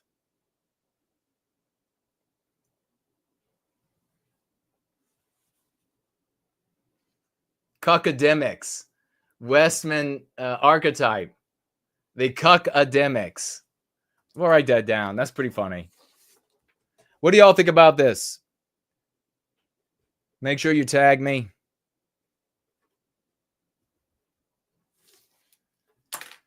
Make sure you tag me. I see Winged Productions is over here on the live chat on Twitter. Says, he writes, I was there. I was never a very good Catholic. They need to do some serious housekeeping. Daughter of Eve is over there. And God bless the congregation of White Wellbeing. Thank you so much. God bless you. Greetings, great brother Jason. Greetings to you as well, daughter of Eve. We've just been discussing the cuckademics and some of their new favorite words. The dark vehicle of the white race. We're going to take a look here in a minute at tiny minute of Daniel Penny and Brian Thompson, who was murdered, CEO, and some of the thoughts there. We lost one of our few white straight males who was in the running. Chad Chronister was his name. And he was in the running for, what was he in the running for? DEA. But he had to drop out. He actually got his position. He didn't get his position, in my opinion, as, what is he, the chief of police or the sheriff down in Florida? Chad Chronister, because, or by way of his skill, he married into the DeBartolo, is that what they're called? DeBartolo family, which is a multi-billionaire real estate and they own a family and they own real estate. Wouldn't that be nice to marry into? And married into that, and they own real estate all around Donald Trump's golf courses and things. So they're friends. And anyhow, he was a real scumbag. He says people dug through his history, and he had said that he's the most left-wing Republican or something like this. And he arrested a priest or a preacher because they held church during COVID. And he was a big enforcer of the government's COVID restrictions. So the MAGA were like, what are you doing? So there goes one of the, and I'm fine with that, get rid of him. But we're running really thin on straight white guys in the federal government, especially in leadership.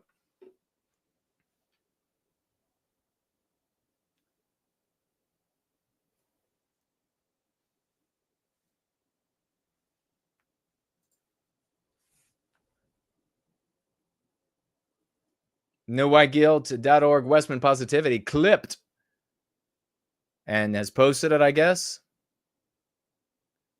Thank you for that. I'll have to give it a like and retweet it. So we lost him, but we'll get on to these other items in just a moment. Let me see if anybody is tagging me anyway. I don't see any tags over here, any other tags over here on Twitter. Let me see okay. Thankfully, this one has shown up in the thread of my Twitter. We're running there on Rumble. Good to see JS, who definitely owns the place. And who else is that? Is that Gothic? Hello to you over there on a premium Rumble. D Live up and running.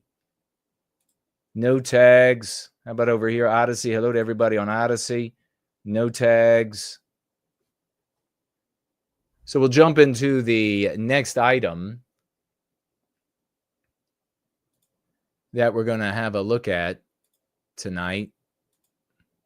Daniel Penny, manslaughter charge dismissed. And one of the things I was saying that we could hope for when it came to Daniel Penny was some sort of error by way on the prosecution had committed, I guess I should say. And it does appear that there is an error that the prosecution committed. So we'll take a little bit of a closer look at this. Not going to spend a lot of time on it, but if you have any comments or questions, make sure you jump in and let us know. Merry Christmas to everybody. Daniel Penny manslaughter charge dismissed. Legal debate over lesser charge. Jury to return Monday. Daniel Penny, 25, Marine, okay. Penny placed Neely in a chokehold, okay. Penny was charged swiftly last year, okay. Many members of the public believe Penny was a good Samaritan, okay. Just like Bernard Gates. You have someone, by the way, I think I mentioned Neely's father is suing Penny in civil court where the bar is much lower to convict, and therefore the odds that Penny will be convicted in civil court are even higher, which means he'll be awarded, the father, Mr. Neely, will probably be awarded, who knows, $1 million, $2 million, $10 million. And Penny will have to pay for that the rest of his life. So it'll be garnished directly from his wages, is how that ends up working usually. You have someone, Penny, on that subway who was responding, doing what we should have done as a city. Okay. Manhattan jury had not reached a verdict after deliberating for several days, and even after receiving what is called the Allen charge, which really all that is when the judge says, go back and come back only when you have a unanimous decision. And they still didn't. So it carries no weight. They can't be punished. But it's just a way to sound formal. The defense wanted Maxwell, Judge Maxwell, Wiley, to declare a mistrial, but prosecutors moved that the manslaughter charge be dismissed instead, urging the judge to allow the jury to consider the lesser included charge of negligent homicide. Now, here's where the prosecution made an error, in my opinion. They should have, and the way this normally works, and I guess this is this anti-white woman's hubris. Normally what's done is the instructions for the prosecution are that here is your greater charge, and you can make a decision on that, and you can have another decision on the lesser charge. My guess is the anti-white prosecutor, everybody has seen her so far, it's going around, and all the people who don't do anything about our victimization are pointing out that she's Jewish. All the people who do nothing about our victimization are like, she's Jewish, done my part, going home. Go live in your trailer and I guess watch your wife with other men, because that's what you all amount to. Generation after generation after generation of thinking you're doing something by saying, oh, look, they're Jewish. And then when they're not Jewish, oh, well, there are Jewish people behind them, has done shit. You're a loser. You're an absolute flip the light switch off for yourself. Leave the room. So everybody out there, they're like, oh, look, I've seen all of these videos. Really makes you hate in a real visceral way these people. In a real visceral way. We're being absolutely eradicated. All of our institutions, the Catholic Church, all the way up to the very top. Corrupt and rotten all the way through. And we've got a method here that successfully arrests our victimization in our own heads, in our lives, at our places of work, at school, in our interactions, and we have countless demonstrations of it. And you'll have people show up, they'll see what we're doing, they'll hear about what we're doing, and they're like, nah, I'll just rather point out that they're Jewish, if they're Jewish, and speculate that they're Jewish if they can't tell. And then if they're not Jewish, say that, well, Jewish people are behind them. You do nothing. You are nothing. You do nothing. Anyhow, the hubris of this anti-white woman, which is what matters to the victimization of white people, is that she's anti-white, I think caused this mistake. I think it was an unforced error. I think she thought, I'm gonna slam dunk him. And maybe she would have slam dunked him on both charges, the greater and the lesser, if Trump hadn't won. But it might be that the massive Trump victory, including the popular vote, which the jurors are witnessing, and the vote in the House and the vote in the Senate have emboldened a juror or two or three. The Black Lives Matter folks, Hawk was pointing out that, and his wife or whatever she is, pointing out that there is a baby boomer on the jury. What does that mean? An old white guy? They were complaining about the baby boomer. So is there like a white guy in there that's like the whole nation voted for Donald Trump and MAGA, and so now he feels like he has the support in that jury room? Him or another. They also pointed out that there was a young person. I wonder if the young person is also white. You think they would really be upset about a young black person on the jury? Nah, probably not. A young Hispanic? Probably not. There's probably, the boomer is probably a white guy. I don't know. You can tell me. And the, maybe a woman. And the young person is also probably white that they're complaining about. Probably emboldened. But this prosecutor went a little too far. And she potentially made a mistake here, because the actual verbiage, and this shit matters for convictions, did not allow for them to just pass on the heavier charge.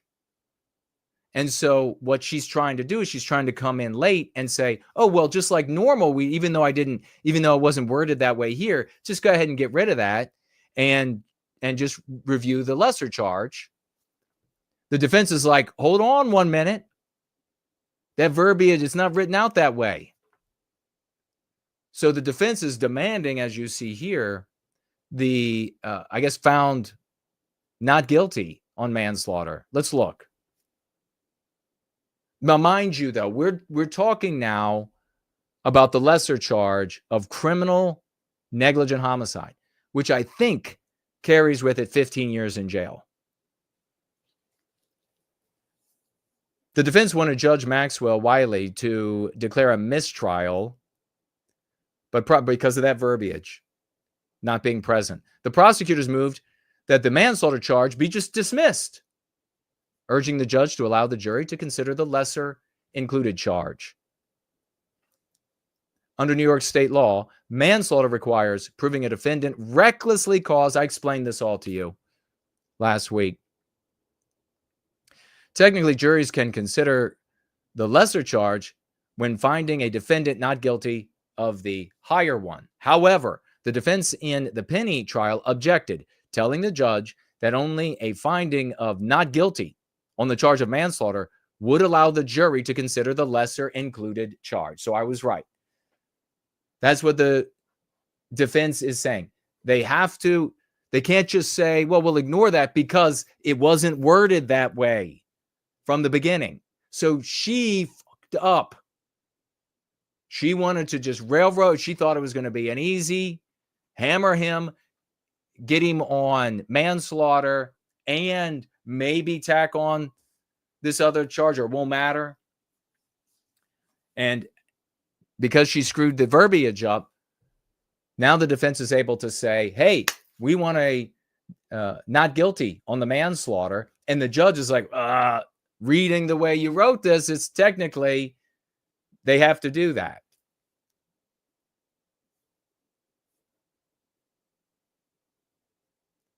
Consider the lesser included charge, not merely a dismissal of the charge.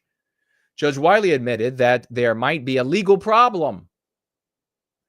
Oh, Wiley. There might be a legal problem here. According to ABC News, Wiley left unanswered the question about whether the jury could move on to the second count if they are unable to reach a verdict on the first count. You know what? This sounds really good for Penny for appeals, should he need an appeal. He said he believed the jury moving to the second count is possible, but needs to find the legal authority to do so. Normally, you all know, you watch court TV, you have interactions with courts, and they normally just move right along, but not in this case. If the judge is satisfied that there is legal authority, the jury will deliberate on the lesser charge starting tomorrow. Defense lawyers are concerned that the jury could convict Penny on that charge, as a consolation to the prosecution. Of course. That's why prosecutors put that kind of lesser charge in. But screwed it up. Didn't word it properly. Well done, anti-white. Regrettably, I mean, we still obviously have to pray and pull for Penny. This is anti-whiteism. The entire white race is on trial here. And we also have to pray for whoever these jurors are that are holding out. Could you imagine the pressure of a bunch of rabid anti-whites in that little jury room who were like, how dare you not convict? Could you imagine? And then you have the judge on the outside, and the judge is like, do not come back without a unanimous. And you're like the guy. That's pressure. And now you have anti-whites, Black Lives Matter, and who knows how many other anti-white groups are pulling together and rallying right now to build up steam and energy, and your name will be found out which means your home will be found out. We got to pray for these people to keep them strong in that jury room and hope that they're situated in such a way that they are safe so that Black Lives Matter or whatever other anti-whites don't show up at their houses, either during or after. Penny is lucky also that a Trumpian DOJ is coming into power. Pam Bondi is not going to pursue a federal case against Daniel Penny. So he's really lucky about that. If this were a Kamala DOJ and the state failed, the feds would come in and charge Penny. 100%. So keep your prayers going. Unfortunately, like I said, he's being sued civilly. It doesn't matter what happens here criminally. He could be found completely not guilty. He could be totally exonerated and lose the civil case. That is a common situation in America, litigious America. That's common. And very easily could be for millions of dollars. And he's a working class guy, which means every single check will end up being garnished to one degree or another for anti-whites. Let's take a quick look at, and if you all have something to say, let me know. Let's find, oh yeah, it's right here.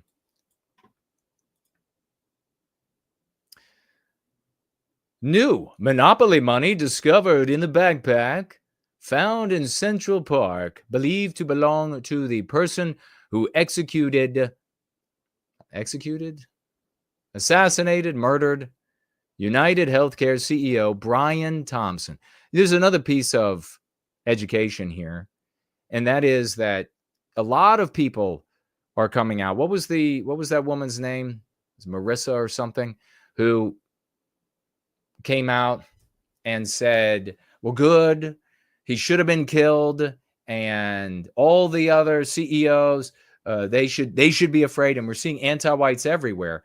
Bizarre anti-white females dressing up like assassins on video. Crazy that this is where we live. All of it happening on TikTok, by the way. Can we just destroy that platform already? Can we just go ahead? It's supposed to be done by January 20. The judge just said it either has to be dissolved or sold by January 2025. Let's just do it. Nothing good comes of it. You have all of these cuck TARDISes out there, vegetables, who are like, no, it gives an alternative to Meta. Shut the fuck up. An anti-white alternative to anti-white Meta. Great. Except it's far superior at ruining our women than any of these other platforms are. Every little ugly girl, white girl, gets on TikTok. We just saw this video somebody showed me of a 18-year-old girl. She eats and talks to the camera. She's eating, and you got to sit there and wait in silence as she's chewing steak and other food that take a long time to chew. And she's got like 200,000 followers. This place is diseased. That platform is diseased. We should be there as long as it exists, as long as it's up and running. We need to be there. The great No White Guilt Clips is over there. We need to be there. But it needs to be destroyed for the good of our people. But free speech. Oh, yeah. So you'll never find a white female, to satisfy, because you giving her a pat on the head for being good is nowhere near compared to the 50,000 pats on the head from Indians in India and Southeast Asia and Africa and Central and South America. The 50,000 real ones and the 2 million fake ones that TikTok tacks on. You don't have a fucking chance of impressing her or making her feel like she's getting enough attention from you. But yeah, free speech. Typical cucks. Typical cuckers. So over here we have all these people, and it's instructive because if this CEO was a black woman blown away by what could end up being a white male, I don't know that he is, but what could end up being a white male, do you think you would see actresses and thousands of anti-whites all over social media saying, yeah, kill them all? I mean, pull your head out of your ass, cuckers. Obviously, the reason they love this is because Brian Thompson, you couldn't have like a more white name, blonde-haired guy. You couldn't be whiter. Now, I'm not saying Brian Thompson is a good guy. It's absolutely despicable that insurance companies are able to make the kind of money that his company was making. Something like in the 20s or in the 40s. I mean, I can't even recall. It's so insane. Of net billions last year. Net. Every single, for that kind of money, you could cut that in half and pay out everybody's treatments. Pay for everybody you denied. So these are not good people. You know, and the way to fix this, just by the by, is by doing away with these artificial borders, these artificial state borders to the purchase of health insurance. Handle health insurance for all Americans the same way you do as elected representatives in the federal government and their employees. Make every single insurance company compete in the United States for your business. When you do that, you'll get the best coverage for the least amount of money, and the companies will all be saying, yes, you can have that nausea medication. Yes, you can have that x-ray. Yes, you can have all of that. You know what ends up happening, don't you, in these cases? Just to be legitimate, you can't look at these things. You can't just have a black, white, 1-0 view of the world. That's for the midwits. All of these things are multifaceted. What ends up happening is a doctor wants you to take a pill, for example, and the doctor says that they want this pill. The insurance and talks to the insurance company. The insurance company says, okay, it's going to be this massive amount. And this is particularly true when you go get like a test or pills at the hospital. Worst place to get tests and pills. The doctor, the insurance company says, we will only pay this amount to your fee that you want. The doctor then says, fine, I will lower that for what you'll pay. That then goes, the insurer then pays that sum and then passes your responsibility, or to you, the responsibility for the rest. So you say you have insurance. Why aren't they paying? They did pay. They just told the hospital or the doctor that the pill or the machine or whatever isn't worth that amount. So open up the borders. Let every insurance company compete for your business, and prices will drop and coverage will rise. Everything else is window dressing. Everything else is a waste of time.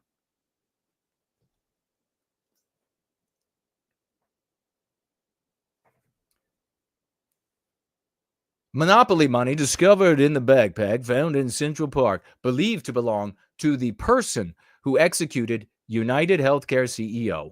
No identification of the suspect has been made. However, officials say they are getting close. Quote, this backpack found in Central Park, police believe is linked to the shooter, even in surveillance video, NBC.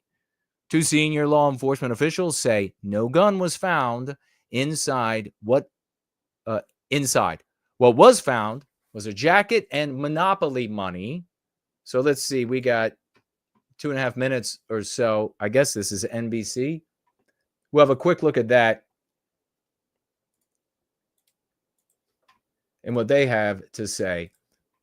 I'll continue to say that this could be a person who lost a loved one or whatever it was, who was able to put together what looks like, to the observer, a professional hit.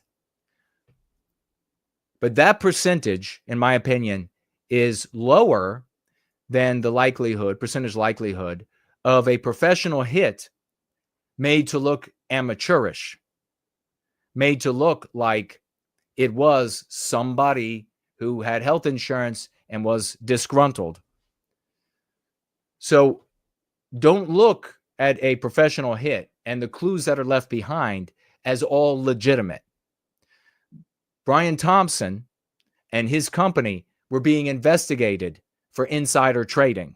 On top of these other things that we have going on, like RFK Jr. coming in, talking about investigating these places, a lot of scrutiny, a lot of things going on, profits that are unimaginable for these insurance companies. How are they getting to these outcomes? What is being said in these meetings? Who was about to be revealed? So you have a number of things going on that could end up with an assassin hired to take out a weak link, which doesn't negate the possibility that a person decided that they were going to go kill this guy over a denied claim. Looking for the backpack the killer wore during the shooting. And last night, they believe they found it. And now they've cracked it open. Inside, Monopoly money. You know, those fake bills you use in the classic board game. It's the latest strange twist added on to the fact that the killer wrote the words depose, delay, deny on separate bullet shells found at the scene. The murder weapon still missing. But police now believe it may have been a rare gun used on farms to kill animals. And the timeline of his days in New York now more complete.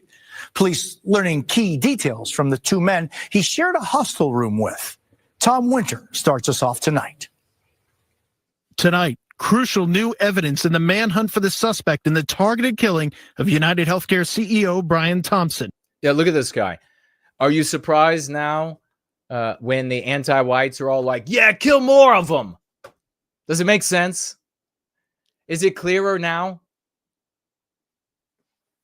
If this were, instead of Brian Thompson, if it were Rashida Jones, do you think they would be all over the internet? Yeah, kill another one. The effects of anti-whiteism. We're the only people that can see it.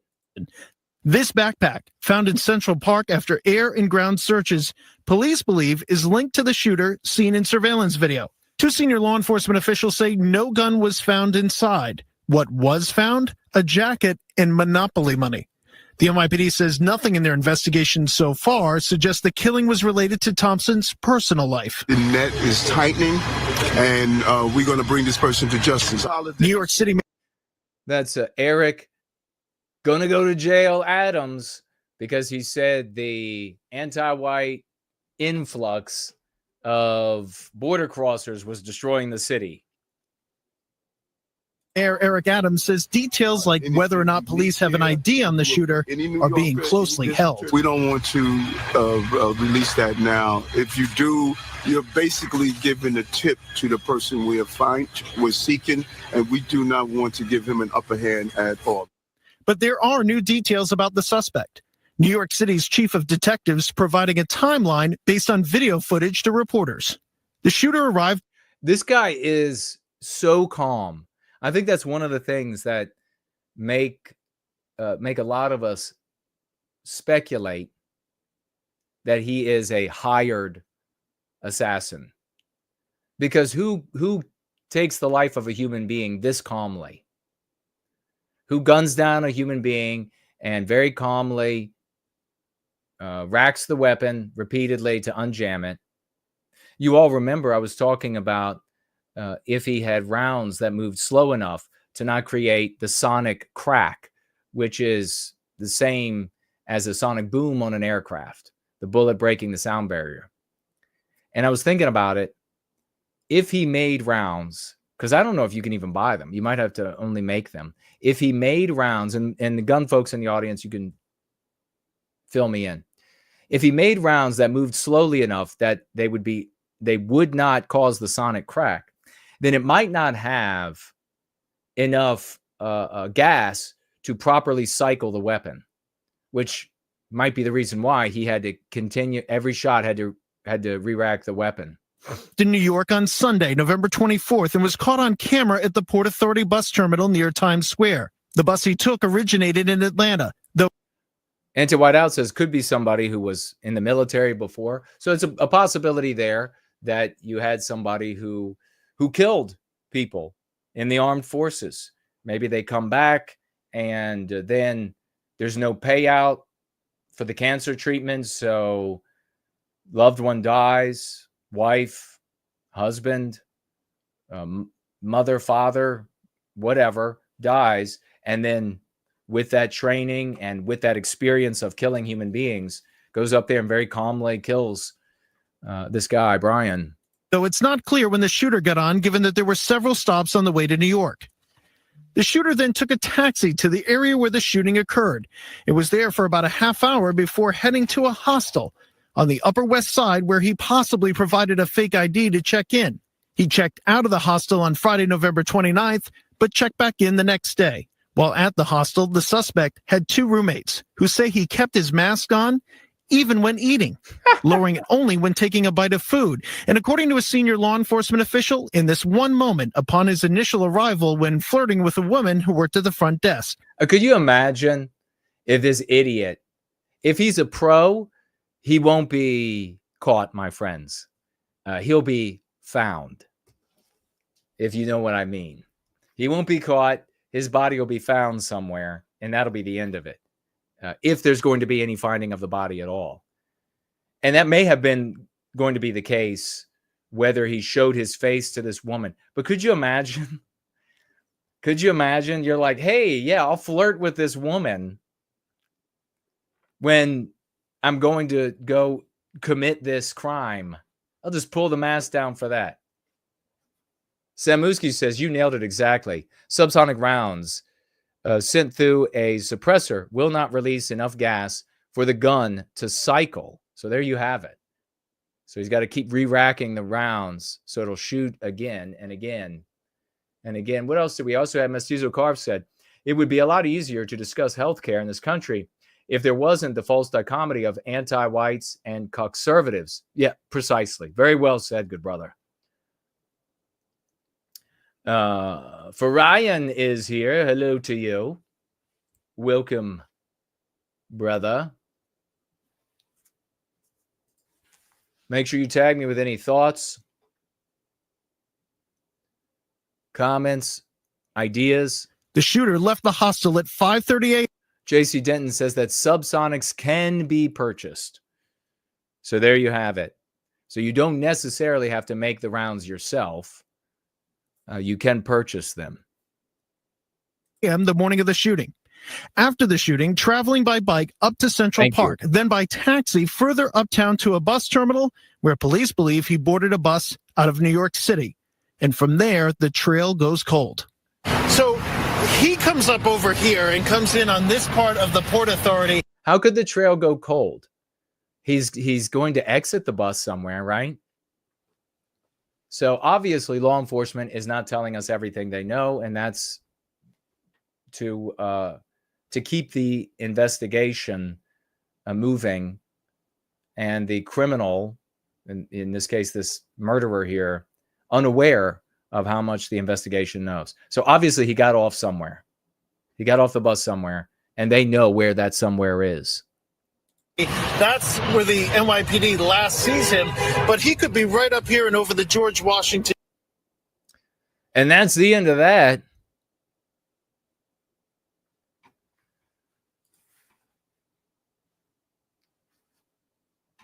That is the end of that. What do y'all think?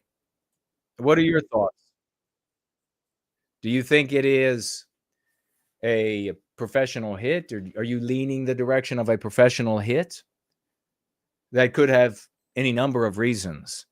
The insider trading that is being investigated by the DOJ right now, all of the corrupt, filthy lucre of income that his insurance company that he was the CEO of, and all of the others, massive profits. It's just, it couldn't get more disgusting. Doctors, surgeons, complaining about how they're mishandled by the insurance company more and more all over the internet. And because of this corruption and a potential series of investigations by an incoming Trump administration, inspired by a lot of MAGA supporters who have had their claims denied and have had a lot of wrangling and wrestling with insurance companies. Could it be related to that as well, and therefore also a professional hit? Or is it, in my opinion, which is the least likely, which doesn't mean that it's not the case, but the least likely, and it's just some guy claim denied, and he's like, all right, I'm going to go research and find where this guy's going to be on that day and at what time. And so he shows up. I mean, that's something else to consider. He shows up when he's going to do this.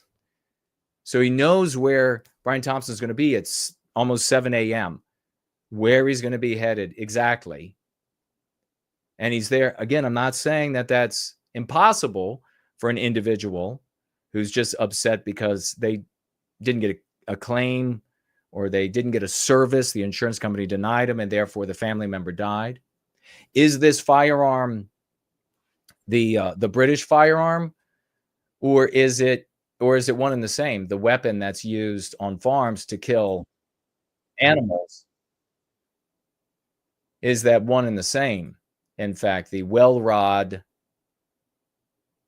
British weapon, or is it a different weapon with the suppressor on the front of it, reducing sound and light? What are your thoughts? Sloth says, I lean to your assessment. Professional by the anti-white oligarchs. Yeah, certainly at the moment, that's where I'm headed. And I also think that if he's found, it'll be dead. And we might even be told by his own hand. And then we'll never really know. I would not be surprised to see that.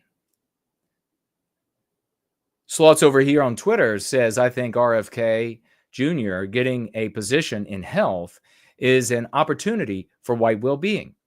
He is a left-wing Trump bull in a china shop, questioning anti-white regime efficacy. Yes.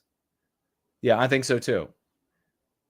He is another opportunity for us to promulgate the concepts here in service to white well-being. And that's a great point. We really need to make as much hay, as they say, as we can over these next 4 years. It's going to be a ride. Mitch McConnell, if you all didn't hear, was given by John Thune, the new leader of the Senate, installed by Mitch McConnell, former leader, in a coup, effectively, before the new senators could be seated, who would be more likely to vote for a Trump supporter as the head of the Senate. Thune puts McConnell in the most important position, and he's interviewed about it and asked, how can you hold this most important position? Aren't you going to not be running for re-election? Which is what he said, no re-election for him. So they said, well, what then, if you're running for re-election, what then are your thoughts on your re-election? And he just stands there, his brain not working. And then he tries to pull it together and says, sorry, I didn't hear you. So the guy says, no worries, says it again, nice and loud. And then Mitch just is staring off into space with his brain is dead. And then his assistant steps up, a woman, and says, Senator, did you hear him? Still no movement, no eye movement. And then she says, okay, we're going to have to take a moment. And then another guy steps up. And a couple seconds later, Mitch changes the subject. So this absolutely looks like the anti-Trump, the anti-America, the anti-MAGA, the anti-all these people who installed popular vote and everything. Anti-whites, anti-white oligarchs. Not saying that Trump is concerned with white well-being or the Trump administration will be. Not at all. We've looked at that. But they're not as anti-white as these others are. And so they're saying, oh, Mitch, you're staying. And they're like, but he's got mad cow disease. Well, it doesn't matter. We'll just make sure he wins again, even though he's got mad cow disease and his brain looks like Swiss cheese. We don't care. We'll just keep him in, and we'll just, by way of his handlers, tell him what is allowed to be voted on in the Senate. That's the role that Thune gave him. Now he'll get to decide. He could just say, oh, no, that's too MAGA. Not going to get voted on in the Senate. Wow. So it's going to be a heck of a couple of 4 years. Might see a lot of complaints, as we see from Republicans normally. But it's going to get so sad. All the MAGA people and your regular basic bitch cuckers are going to be out there. Well, we can't do anything because they won't let us. Let anybody who says because they won't let us, never listen to another word they say.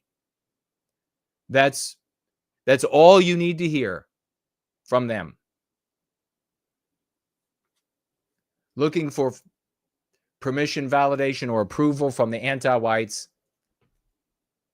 exemplifies their low intelligence, their infantilism, that they are utterly subjected to the anti-white narrative. Anybody saying because they won't let us. All right, let's see if there's any other tags. Just really quickly here on those issues.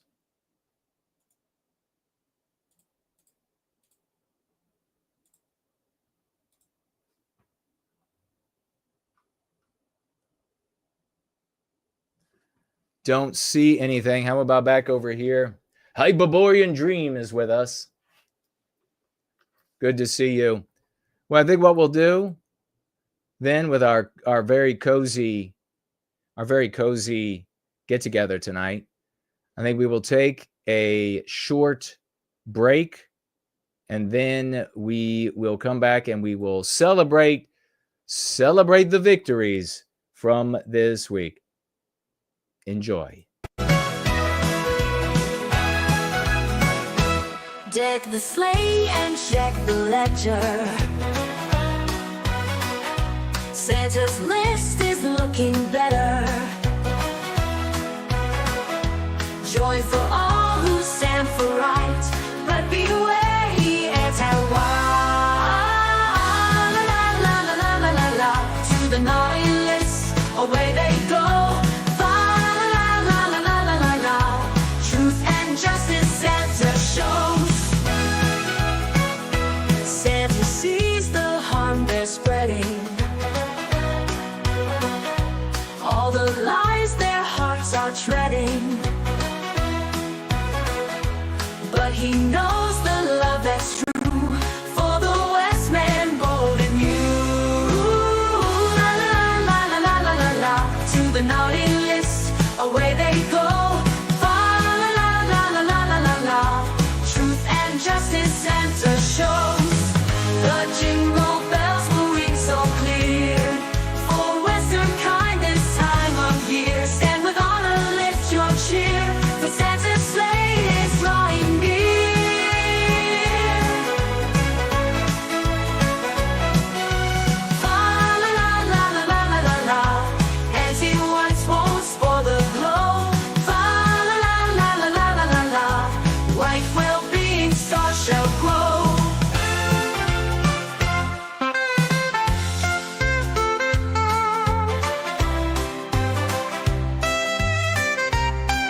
This is Santa Shows.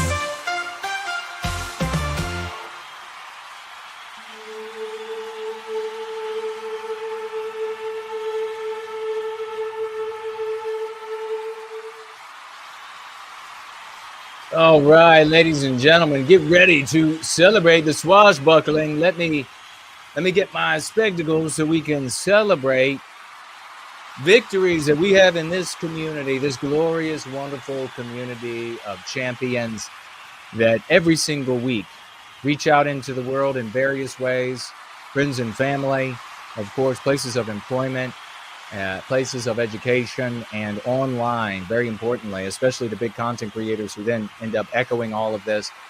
And we want to celebrate all of them. Begin with the great Franklinator, quadruple 07s, crowns and gems for the great Franklinator and all the work that he does, putting together just a portion of these victories every single week so that we can have an endless slew of receipts.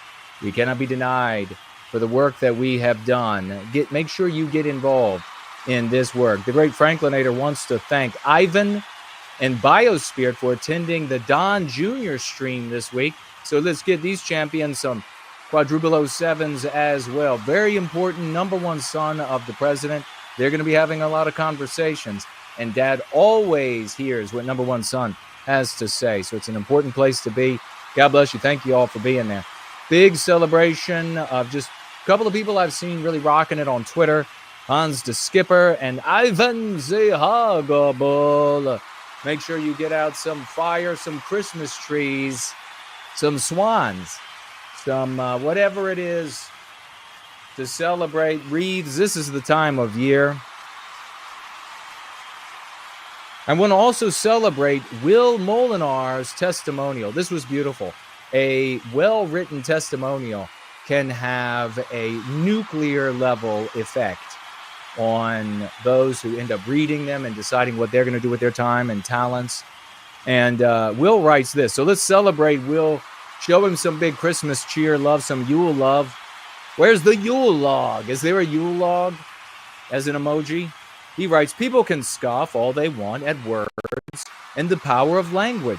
But Jason is 100% correct about the effectiveness of Go Free. We all live in our heads, and the pull of the subconscious mind is undeniable. My sons will never feel guilty about who they are, who our people are and were. And that gift cannot be replaced. And it cannot be repaid to Mr. Köhne, a true hero of the West. All I and every one of us here committed to this cause can do is work harder and redouble our efforts to recapture our destiny and save the countries we love. Let's get this man. This is a beautiful testimonial. It is absolutely the truth. Very well written, Will. God bless you, man. Prometheus bless you on these holidays. Let us jump into the images we have to share today. How about this? This is one of Western kind, and I think this is on Ian Miles Chong. One of Western kind gets 11,000 people of Ian's audience to see hundreds and hundreds of likes and retweets of Ian's audience. This statement here: there's only white people around. It's clean, modern, and safe. It's not white erased. Fantastic. Let's get one of Western kind, swashbuckling hero. Show him some true love. There we go. There's Corey with the Yule log in the Christmas tree. Fireworks. Thank you all. Fire and hearts. Yes, absolutely. Music, fire and hearts. Music notes for these heroes. God bless them. And I want to give, as a whole, I want to celebrate the outreach team because they're working individually. They're working in tandem. They work together.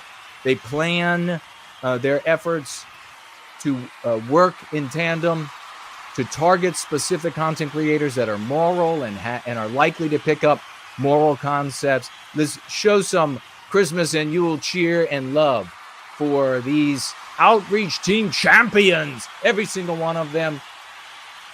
Show them love. God bless all of you for the hard work that you do every single week. You all are in there. And I check in here and there. And every single week you are in there. You're working hard. God bless you. Every single one of you. Let's keep it going with Eric, a force of nature down under, over here on Pauline Hanson. He says, we need more politicians like Pauline who aren't afraid to stand up to the growing anti-whiteism in this country. That's why she has always gotten my vote. Working up to 500 likes from ordinary white people, ordinary white folks. That's how well our Australian champion swashbucklers are doing. God bless Eric. The man is unstoppable. He's truly unstoppable. You even have somebody here saying amen to that, and 6 replies more under that. Here you have AngloSaxonNWG, folks. This here for AngloSaxonNWG in the music, the Christmas music. I actually really like that piece. That's probably my favorite of the Christmas songs that he has made. So let's hear it for Anglo-Saxon's Christmas music. Ba la la la la la la, whatever. The anti-whites. I love that song. Who else is sick of anti-white? This anti-white regime? To the naughty list, away they go. Yes! I knew it would come back. Anglo-Saxon, over 500 likes from Benny Johnson's audience, financed by the Russians. If he's still receiving Russian money, he was, as part of Tenant Media. He might have been the one getting $400,000 a month. And he also, interestingly enough, has all of the top MAGA people come on his show. And somehow he gets them all to come on the Benny Johnson show. His audience is there soaking up everything Benny has to say. And here they are, hearing from Anglo-Saxon. Over 500 likes and climbing from that same audience. God bless. This is how. We don't have the 10 million that the Russians gave Tenant Media and whatever else, by whoever else that Benny Johnson is getting paid. But this is how you can clearly see we change the minds of people and get them on the path of white well-being. God bless that swashbuckler. Here we have a big success, obviously, of the outreach team and also our solo actors. Eva Valdingerbroek, the Dutch woman socio-political commentator, writes this on her Twitter. So give a big salutes to Eva, but even bigger salutes to all of our swashbuckling champions who have been endeavoring to influence with swashbuckling love, Eva. And she writes this: deleted the Netflix Harry Potter post because apparently that one wasn't real, but this HBO one is. So before you think you can come for me, a point still stands. A, point still stands, and B, don't make me make a thread about the countless of white erasure, right erasure, white erasure, white erasure, white erasure cases in Hollywood. Holy shit! Everybody on your feet. Holy shit! We love you, Eva. We love you, Valdingerbroek. And we love the swashbucklers who have been influence champions. Non-Perel. God bless every single one of them. Imagine this. She speaks, and because she's an attractive female, you know the world is going to stand up and listen.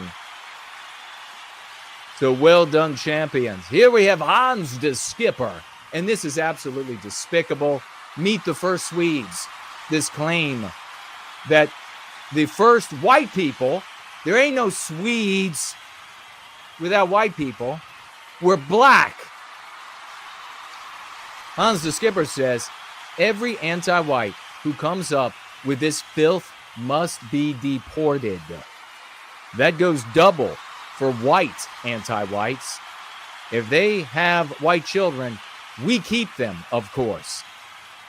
It's the only way to be safe. Working on 14,000 views, hundreds and hundreds and hundreds of likes and retweets by the great Hans the Skipper. Give this guy perfect dialectic, use of the concepts, share and spread and celebrate. Well done. Here we have Jay Bishop over under Matt Walsh. And we know we were talking about Walsh. Used to use anti-whiteism, used to use anti-white. We had been so influential, it was almost every single video. If missed, it was the next video. Suddenly, Benny Shapiro tells him, no more of that. You can only talk about the victimization of white people in abstract. But what do the audience think? 230 likes, 9 replies to this statement right here. End anti-whiteism. Big salutes, quadruple 07s, crowns and gems. Celebrate. Jay Bishop, ladies and gentlemen, for that swashbuckling. John G. John G is out on the highways again. He's on the highways and the byways and the lowways. NoWhiteGuilt.org. Perfectly written. God bless. Swashbuckling going down the highways. We love John G. Look at John G everywhere. John G is all over town. IRL, advocacy for white well-being, leaving people with something tangible. Anti-white is not all right. People are going to be able to remember that. Anti-white is not all right. NoWhiteGuilt.org.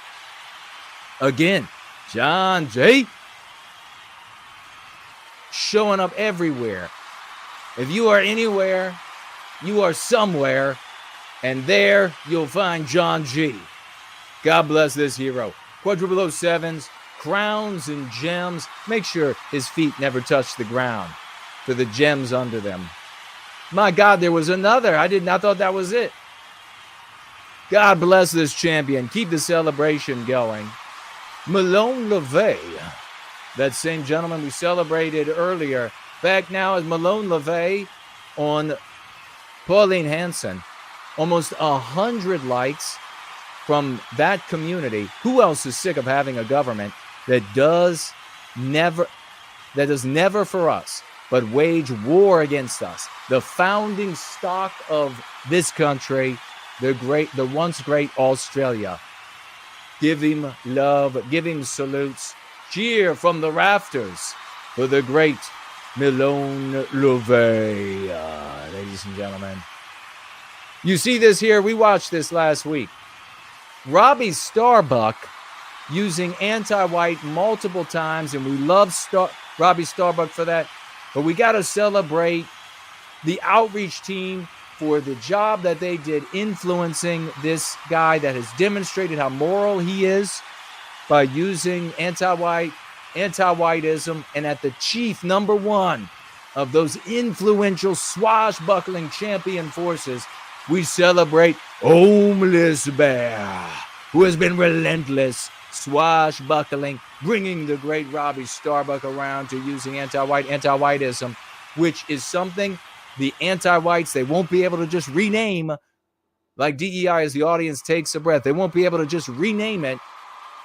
No, they will have to do away with it for it to actually be over. God bless the efforts of the Homeless Bear. Give him the love, folks.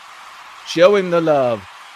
And here we have the White Baron on Pauline Hanson, that same hero, rocking it. He's indestructible. He's indefatigable. He is the White Baron. We need more politicians like Pauline who actually care about the founding stock of the country, not for pushing more anti-whiteism onto us. 152 likes, 2 replies, and growing from the voters of Pauline Hanson, the very normal folks that we need to be influencing. God bless. Folks, that's it. It is the great swashbuckling of another week gone by. It is glorious. It is wonderful. It is you, and we will be right back.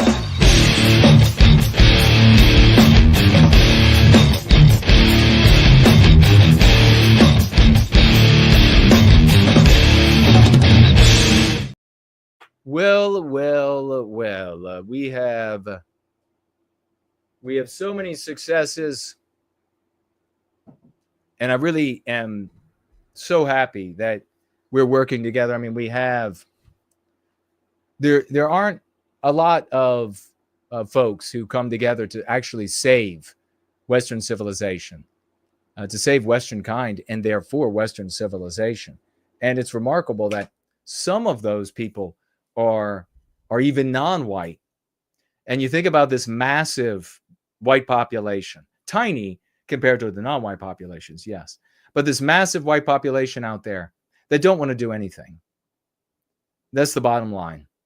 They don't want to do anything. They either don't care that we're being white erased and also biologically white erased. They don't care. They don't care about their children. They don't care about if you're white, you're not going to be able to be anti-white enough. So the kids and the grandkids are all going to have hellish futures. They don't care because they're selfish individuals. Selfishly individualistic. They look on to their children who ostensibly they love, and they're like, F you. You can live in a world of anti-white hell because I don't want to do anything about it. So everyone that shows up here, most valuable. God bless you all.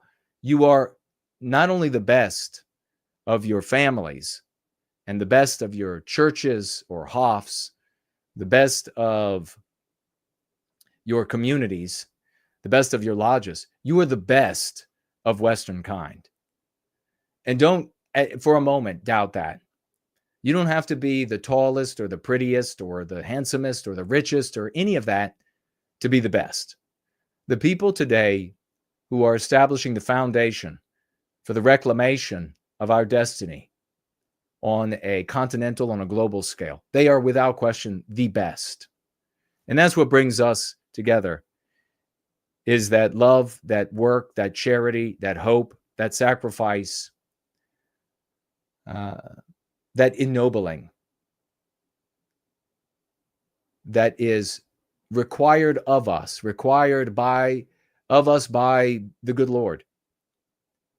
If this people, our people, and the creation of Western kind, Western civilization, a haven, a heaven for all those who live here, if it is all going to continue or not, you are the very best. We don't have any announcements today. Any other announcements? Anything else to bring up? We are going to take a look at financial gifts for celebrating in just a moment. There also was nothing in the mailbag, so we don't have that to take a look at. We do have the Go Free lesson of the day, and then whatever you all might have to bring up or whatnot. And then we're going to go ahead and wrap up our church. Keep the raucous emojis going right now, ladies and gentlemen, for the financial gift, the princely financial gift of Anonymous, financially gifting on this glorious Sunday, 200 white well-being dollars. Show the love. Break out the Christmas trees and the Yule logs, the angels, the baby Jesus. Break out the love, white hearts, fire and flames, the gloriousness.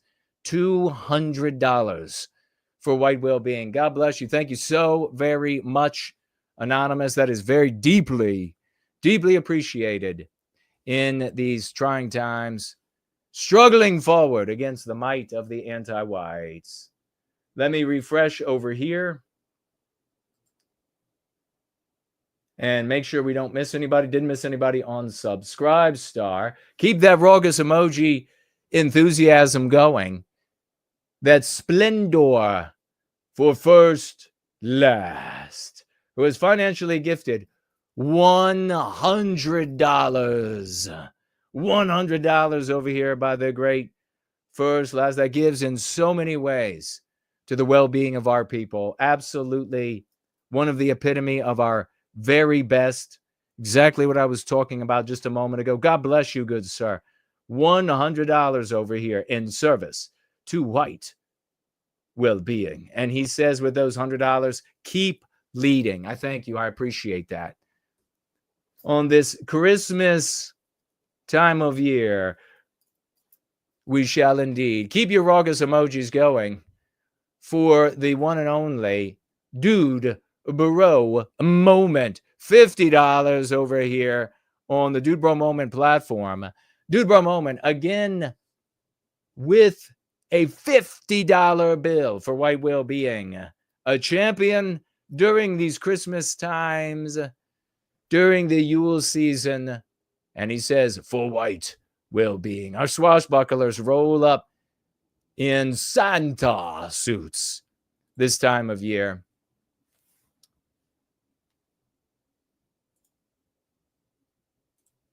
Let me just make sure over here we're not missing anything. I think we're all right.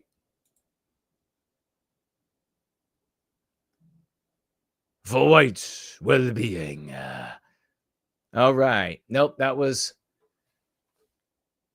on entropy. Didn't miss anything else. Looks like didn't miss anything over there or over there or over there. I will swivel back around. We have over here, yes, the unifier. $5 financial gift to the Church of White Well-Being. She says, weekly folk tithe for white well-being. God bless you, sister. Thank you so much. And I think that's all we have. I don't think I missed any. Let me know, though, if you think I did, if you think I missed yours. I don't see any others. But tag me as No White Guilt on any of these platforms. Got my eyes open, including here on Twitter, live chat, for your comments, your questions, your thoughts. I do actually will have at least one announcement, and that is Mondays are for the Dragons. So do not forget that tomorrow, 6 p.m. Eastern Time, is the unifier. Discordant Dragons will be on, and we can share her URL, but you can find her on YouTube, and then either at 8, or I think Fornell is going to keep going at 8 or maybe 8:30 Eastern Time. Dragon Synth Adventures. Both of them are epic shows, and if you want to know more about them, you can look in my list of live streams, and you'll see a thumbnail of a dragon, and it says Mondays are for the Dragons, and you'll see everything, including the links to both of their channels here on YouTube, and then you'll be able to find from there elsewhere. I think it was Sam Muski a little earlier saying that Maximilian von Fock is working overtime with the magic window and the portal in the closet. Yes, he is. God bless you for noticing the hard work of the world's most advanced AI, whom we will have to potentially have join us again here in the future. I'll take a look and see if there are any other comments. Thank you all for celebrating. Slot says he's partial to playing Rise Again in the background of these segments at low volume. Yes, epic. That's a great piece, brother. The great Slotzian. Rise. When did we last play that one? Anti-Whiteism ends with you. Says national competition is bad. State competition is good. Also, no foreign individuals, corporations, governments should be able to own any shares, stakes in insurance companies. Are you saying competition between states?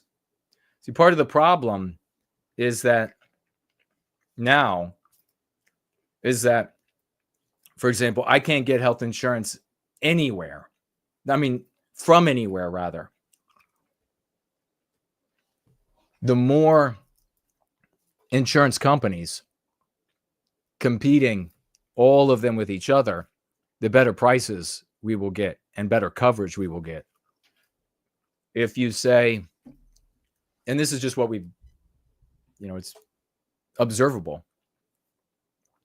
If you say, oh, well, then we'll just regulate the insurance company or the 3 of them or the 4 of them for this state or whatever it is, then you end up with regulatory capture.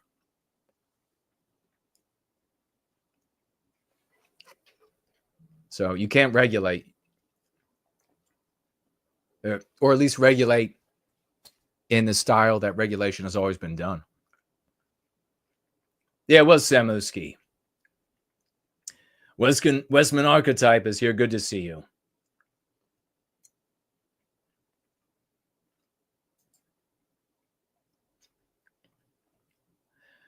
Mr. Zakharov said, did you see that Snow White erasure film?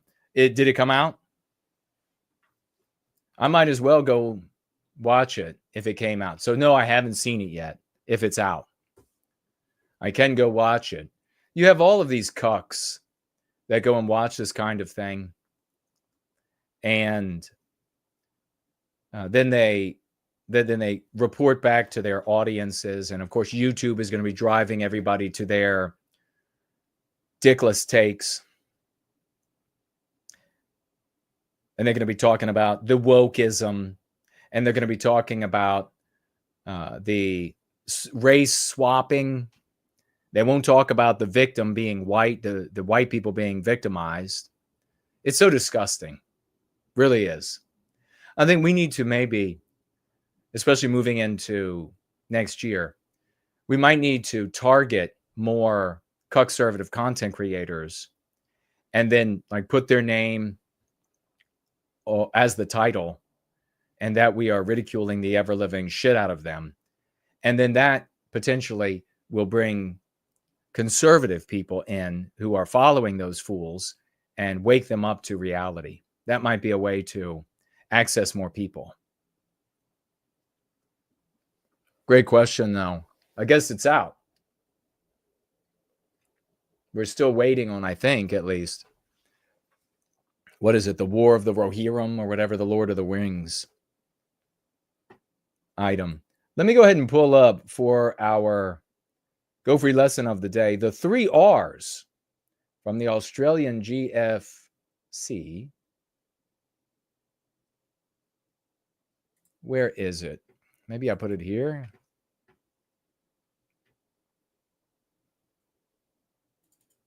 Is it in here?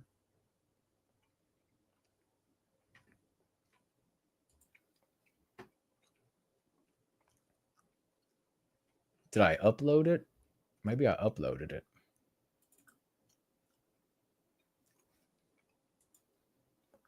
Already onto here. Let's see.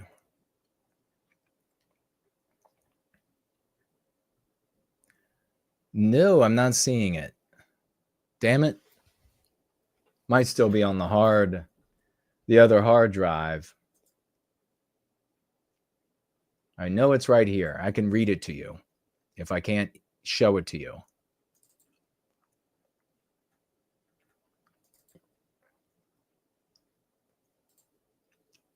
All right.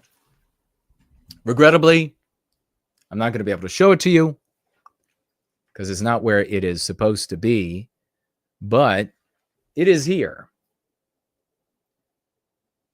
And it's a graphic. It says, responding to anti-whites using the 3 R's. This is a strategy put together by the Australian GFC, and I've wanted for some time to go over it, and then it keeps slipping through cracks.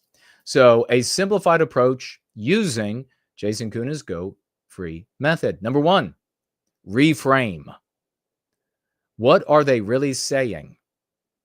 Confront anti-white slurs. Number 2, reverse.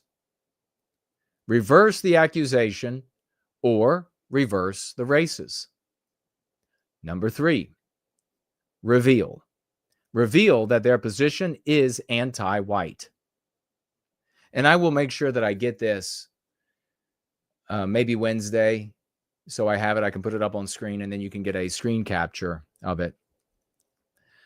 An additional R they add here, and I think this is really bright, and they're having success.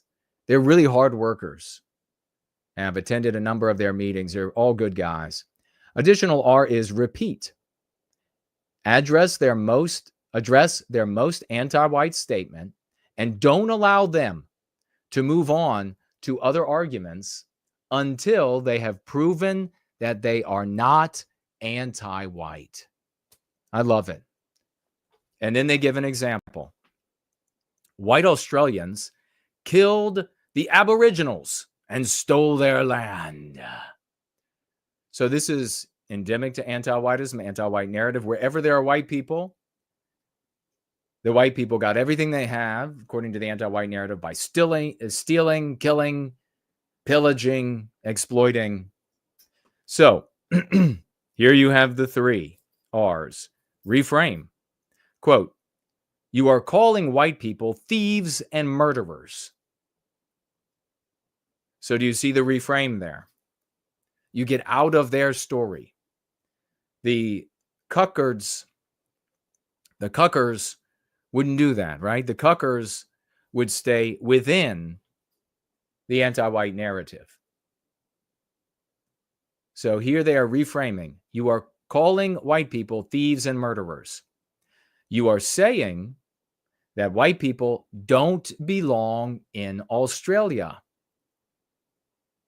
You're reframing it to be in our story. What is the opposition? What is the anti-white? What is the attacker, the aggressor, the victimizer of white people? What are they really saying with this statement that white people killed the Aboriginals and stole Australia?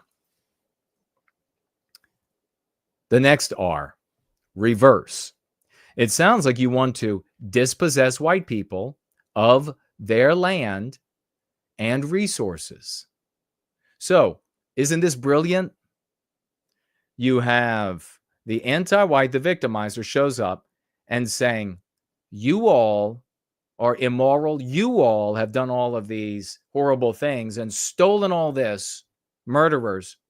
And here you have the sounds like you want to dispossess white people of their land and resources. I can tell you from an infinite amount of experience that anti-whites will fall for that. They absolutely will. They will absolutely go to justifying taking the property, resources, the creation of white people away from them. They don't, in a situation like this, they won't say, oh, no, I'm not saying that at all. Unless it's in a situation where it's convenient for them to say that because of an audience. So they will. It sounds like you want to dispossess white people of their land and resources. They'll say something like, didn't they steal that land? You know exactly what I'm saying. Can you imagine if we get everybody? Can you imagine if we get, there are 100 of us. Could you imagine if we get 1,000 of us trained like this? The kind of effect we would have? Here's another option. You wouldn't say this, apply whatever their argument is, to any other race of people. So you wouldn't be claiming that they were murderers and had stolen all the land. Again, and be aware of this, like statements of convenience from anti-whites. There's an audience present. They might just make statements of convenience. I've had them do that.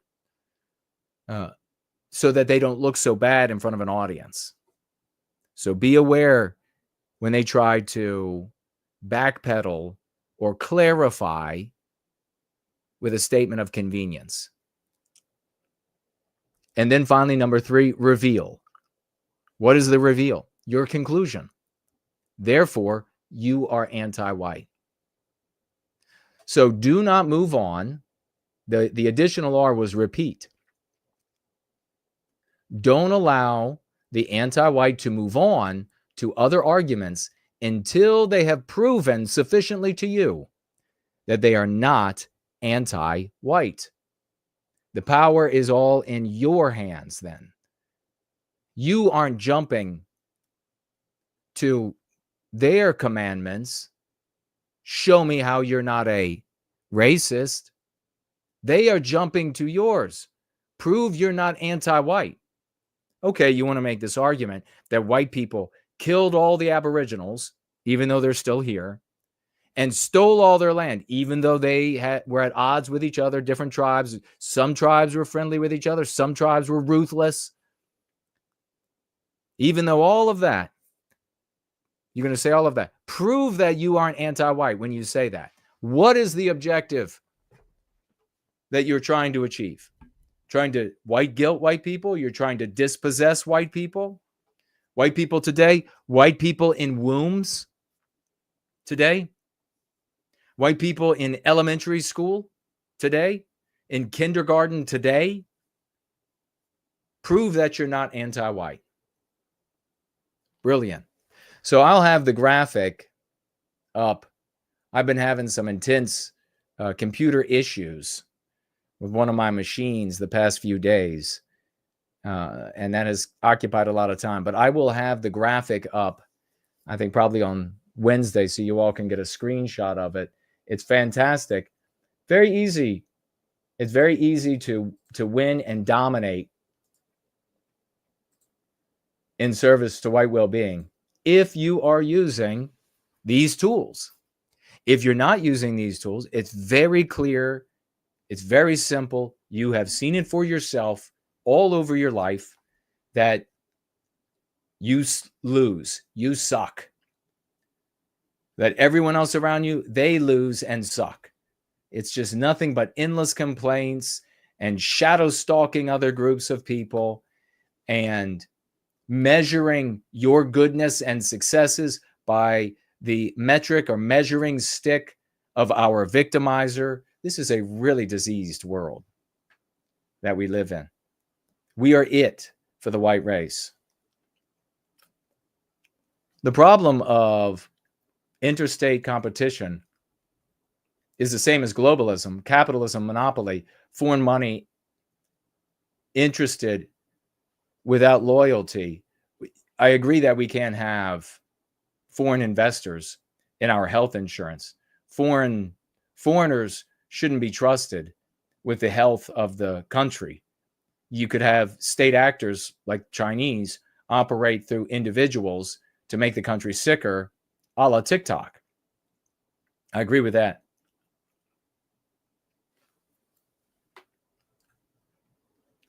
And then anti-whiteism ends with you adopt the methodology: detect, deny, degrade, disrupt, destroy, deceive. What? Where do you have the detect? You mean detect anti-whiteism? Well, we do that. And deny it, that it's moral? Yeah, we do that. We degrade it. We defeat it. So you're talking about everything we do? Thereby we disrupt it. Destroy? No, you're not going to be able to destroy anti-whiteism. And deceive? Where does the deceive come in? You're talking about like at work, where you're going to get fired and you need your work as your foundation for your economy so that you can continue to live a productive life and be a magnificent advocate for white well-being. And you have to tell the boss something that the boss wants to hear to keep that job. Is that what you're talking about?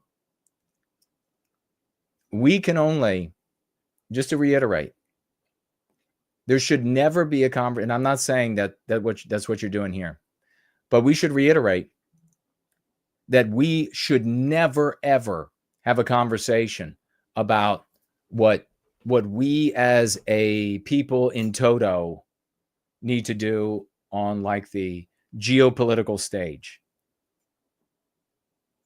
That kind of conversation is infantile. It goes to this, I wanted to bring it up the other day, this tweet that I made. In fact, do I have it in this folder as well? Oh, I do.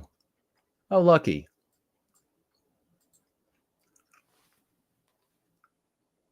Western Con United asked me on Twitter, says, greetings. In a space that I hosted, a guest asked, quote, and this is important. This is really important because the socio-political, sphere of white sympathy is plagued from top to bottom with this. It is a wont. It is an inclination of rank midwittery, but it is also psychological warfare. And I believe inserted by the state to get you occupied with challenges, plans, etc., that you have no control over and that you can have massive disagreement over so that you never come together. I mean, this control by anti-whites individually, the anti-white oligarchs in the state and business and corporation is so complete that it's not a shock to me that everybody has fallen for it. What is a bit of a shock, though, is that when presented with the remedy to it, people are uncomfortable. They don't immediately gravitate to and give up everything else. That's what is a shock to me. And it really makes you begin to wonder how many of the white race deserve, and not by my decision or your decision or God's decision, but fate's decision, chance's decision, how many of them deserve to actually survive? If they won't immediately adopt the tools that are working, that can be rationally and logically laid out in front of them, and everything makes sense, and it's easy to use, if they won't do that, and they persist in the ignorance, willful ignorance, they don't deserve to be a people. They don't deserve to persist. Their expiration date has passed.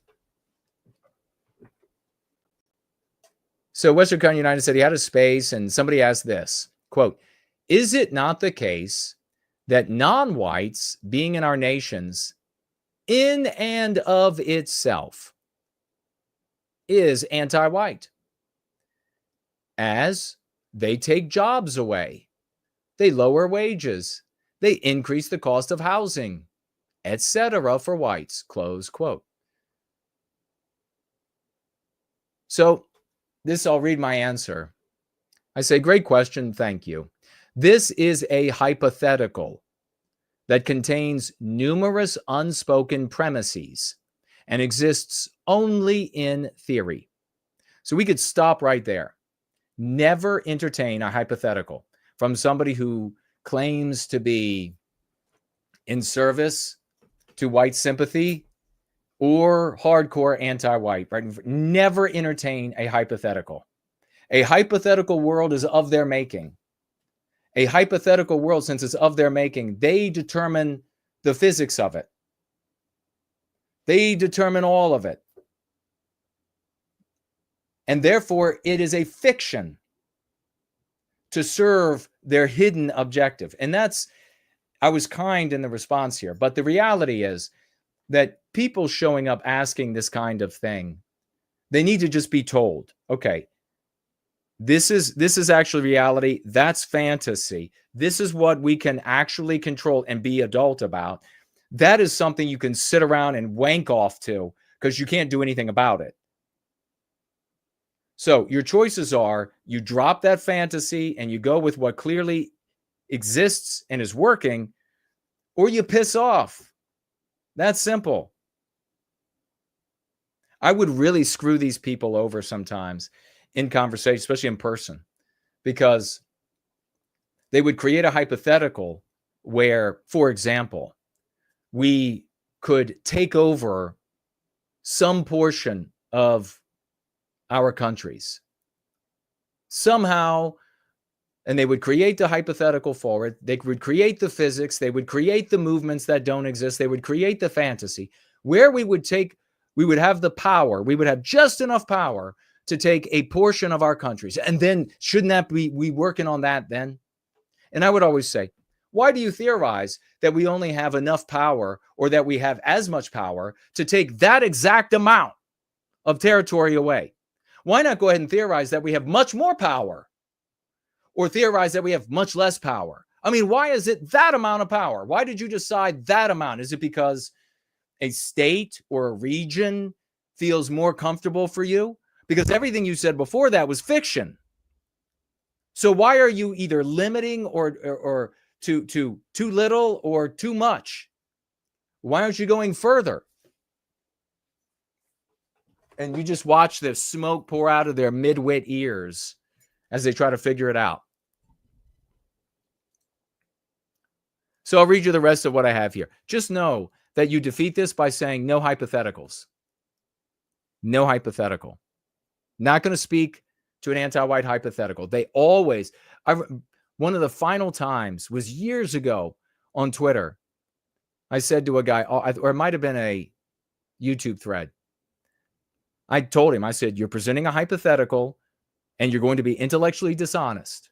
I normally don't go down the trail with a hypothetical. But if you promise you'll be intellectually honest. And of course he didn't. He immediately started throwing in his imaginary facts of his imaginary world. And I point him out. Okay, I told you this was going to be a hypothetical. I told you you were going to fantasize. And here's an example of it. And then the retort is, okay, well, just for argument's sake, accept the fantasy. I'm not going to accept your fantasy.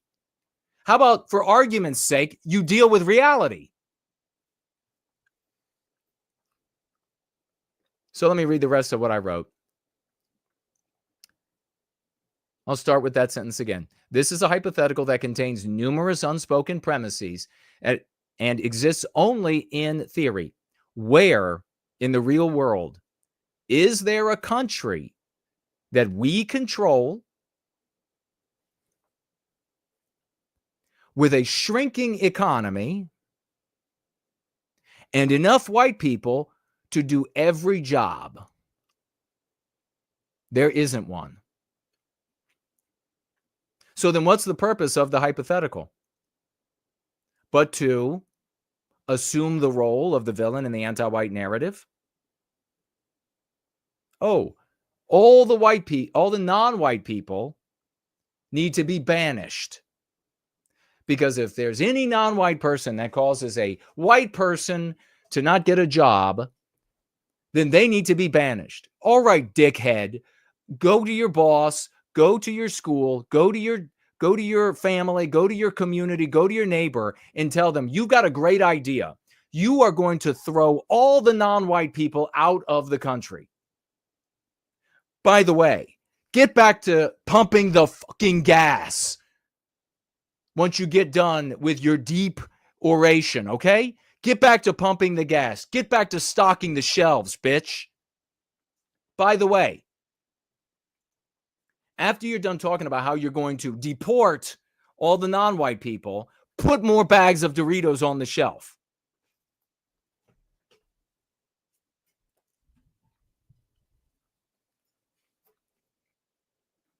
And on top of that, since you're just playing, you're an adult who is playing.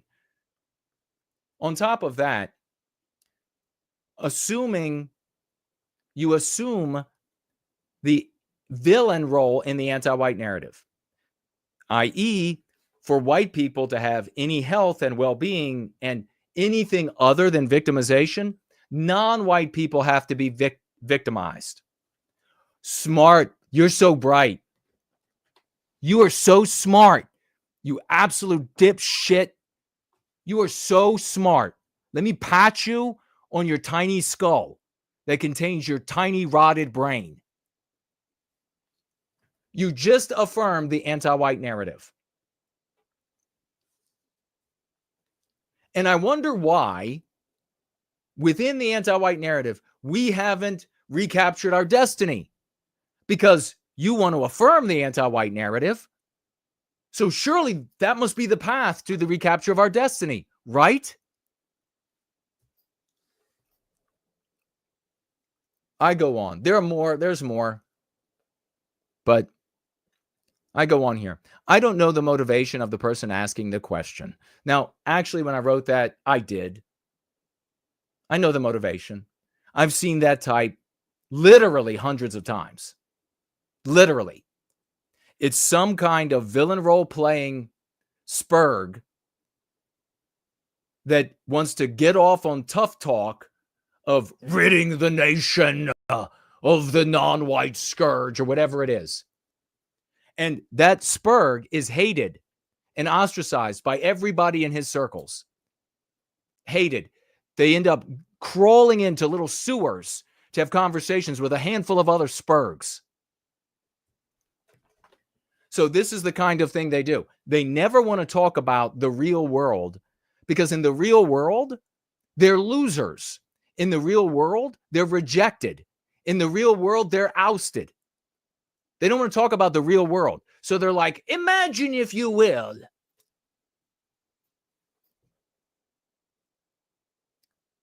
I don't know the motivation of the person asking the question, but I most often see such hypotheticals from whites who are non-white centric, with a negative view of non-whites on the basis of their birth.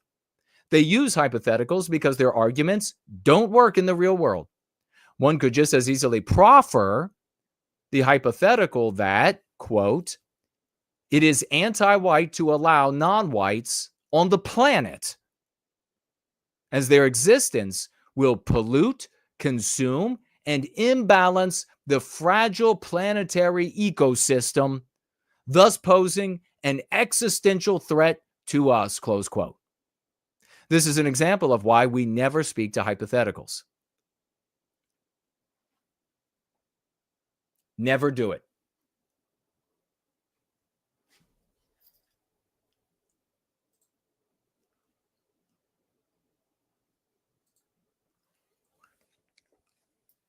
Going to get into confront, challenge, and dispel. Answer some of your questions that we have here. Then we'll get out of here. But first, then.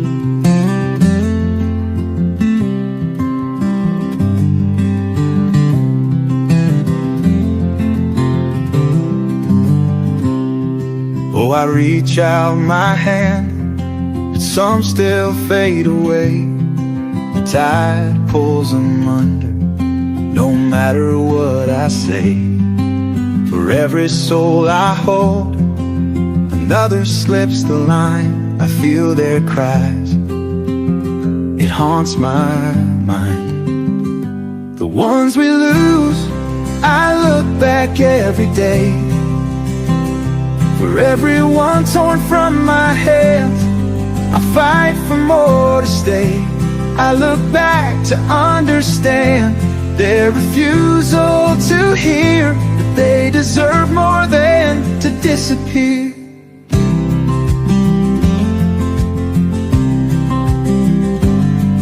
They're lost in the fog, can't see through the lies. A shadow veils their earnest eyes. We build a bridge from love, but some can't seem to cross. The weight of their absence feels like loss. The ones we lose, I look back every day. For everyone torn from my hands, I fight for more to stay. I look back to understand their refusal to hear that they deserve more than to disappear.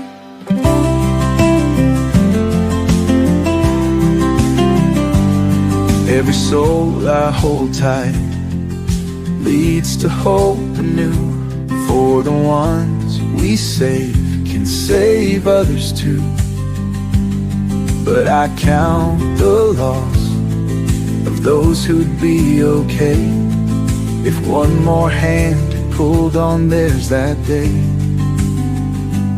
to the lost, if you can hear from where you've gone. Your uncalloused heart has found its home in the love of Western kind. That white well-being grew through the bonds of the West. We find a smile you knew. The ones we lose, I look back every day. For everyone torn from my hands, I fight for more to stay. I look back to understand their refusal to hear that they deserve more than to disappear.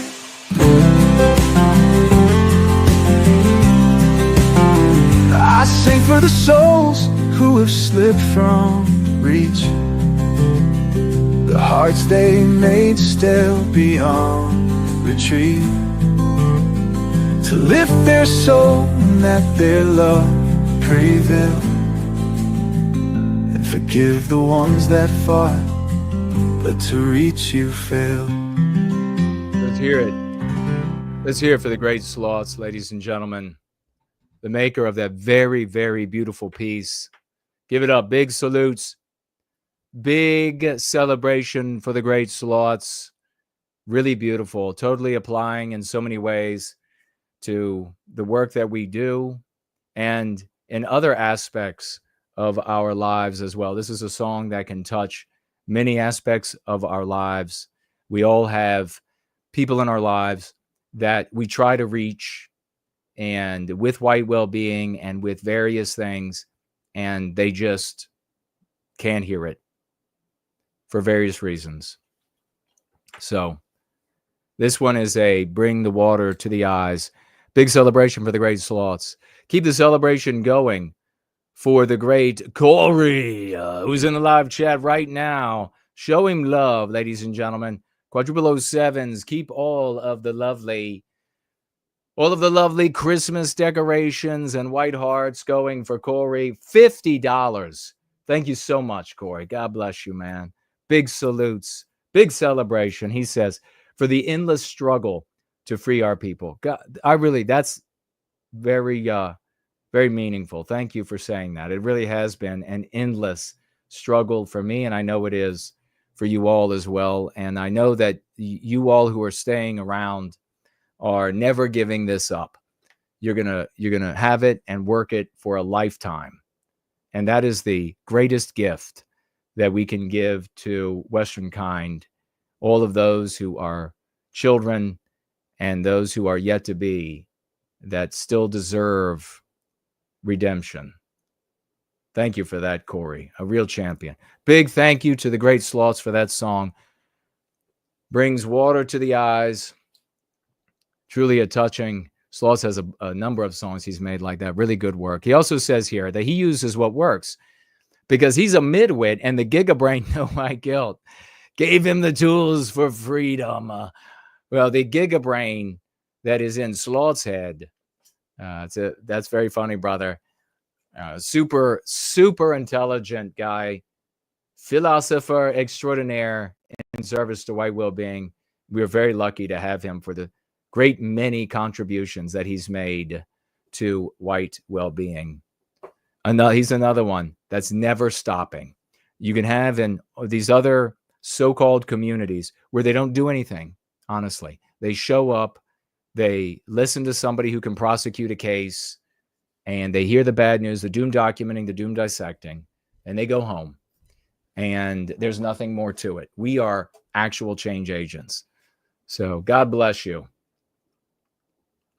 The victory and the celebration, the appreciation that we deserve is yet to come. First Lad said he is never stopping. That I can tell you from knowing this guy. He is an engine with maxed out in the red RPM. He is never, that motor is going to churn, let me promise you, in the red zone of those RPMs until the piston finally blows through, and it's all she wrote.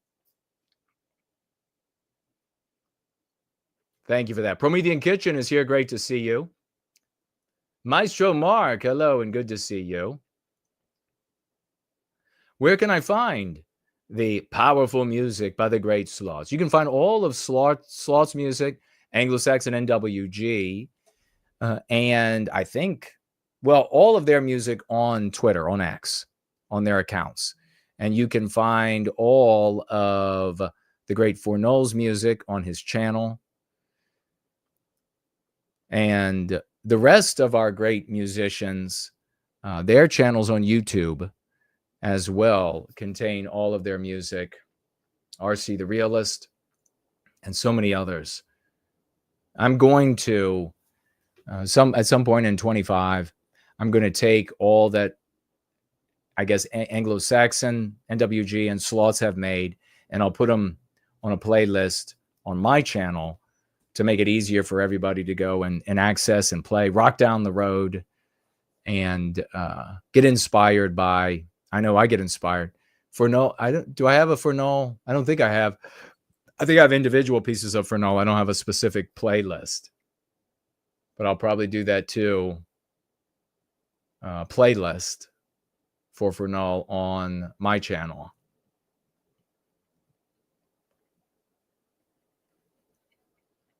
The 3 R's lesson was perfectly delivered to me. A core part of Go Free, says Westman Positivity. Thank you for that. Yeah, it's powerful. And the graphic is really handy. I might have to throw the graphic in the 3rd edition because it does make it really handy. Misty is here. Great to see you.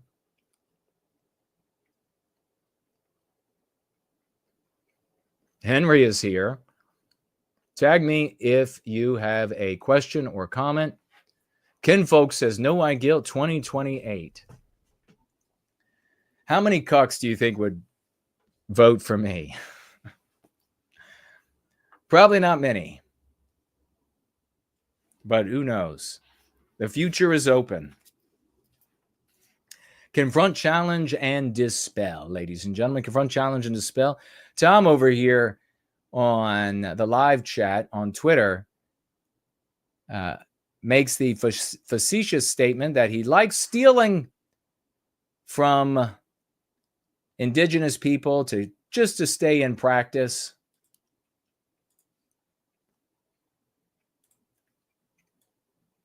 Yeah, us white people, we wake up every day and we're like, how can we take from non-white folks? We look right in the mirror first thing every day. We also have some comments over there on Premium Rumble.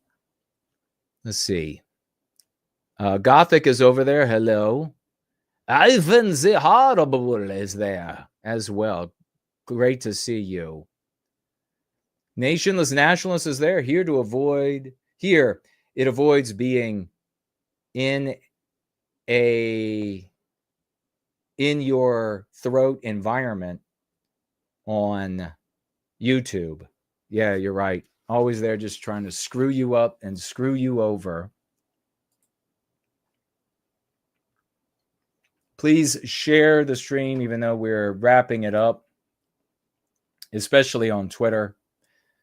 We are almost at 400 on Twitter. Winged Productions is over there as well on Odyssey. Good to see you there, good brother.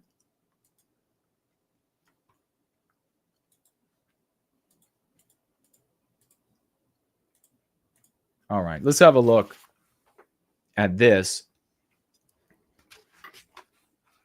Confront, challenge, and dispel. What even is that on page 132? To combat white noir and mitigate the control MPs exercise over your thoughts and behavior, you must use your conscious mind. Remember, that's the weakest part. By far, no comparison. To override your subconscious mind. You must confront, challenge, and dispel. CCD is what we call it. Confront, challenge, and dispel your meme pathogens. What are those? Those are the anti-white concepts that you are infected with. the instant they are triggered inside of you. You do this consciously, counter-asserting with meme curatives. A meme curative is the antithesis, the opposite of a meme pathogen. It's an idea that makes us healthy. You have to do this because this is the work that is done to create the memory in the subconscious mind. And you'll see how this works in a moment, but it is crucially important to the freeing of your mind, your identity, from anti-whiteism, and thereby many wonderful things. Many wonderful things come as a consequence of CCDing. You cleanse yourself over time of the deep-seated toxic beliefs, the meme pathogens that are undermining you. You create foundations that you've never had that can lead to, you won't achieve it, but are directionally lead to perfect health. You begin to release that powerful Western spirit within you that has been chained inside of you by way of these anti-whiteisms, these meme pathogens, thereby aligning increasingly with the archetype of Western kind, the perfect man, the perfect woman. By doing these things, you improve your health, you stimulate creativity, you unleash your intelligence, you magnify your productivity, you improve your memory, you deepen your relationships, you elevate your mood, thereby becoming more powerful. And with that power, you attain more control over your life and thereby mental and emotional equilibrium. And as we like to say, on a global scale, by going free, we restore order, tranquility, and safety to Western civilization by restoring physical, mental, and spiritual harmony to Western kind. You are not, as a people, we are not going to recapture our destiny with individuals that are disharmonious in their body, mind, and spirit. And the disharmony created by way of the anti-whiteisms, the meme pathogens, anti-white concepts with their attendant emotions, memories, etc., that have been instilled in us, an infection, principally by way of entertainment.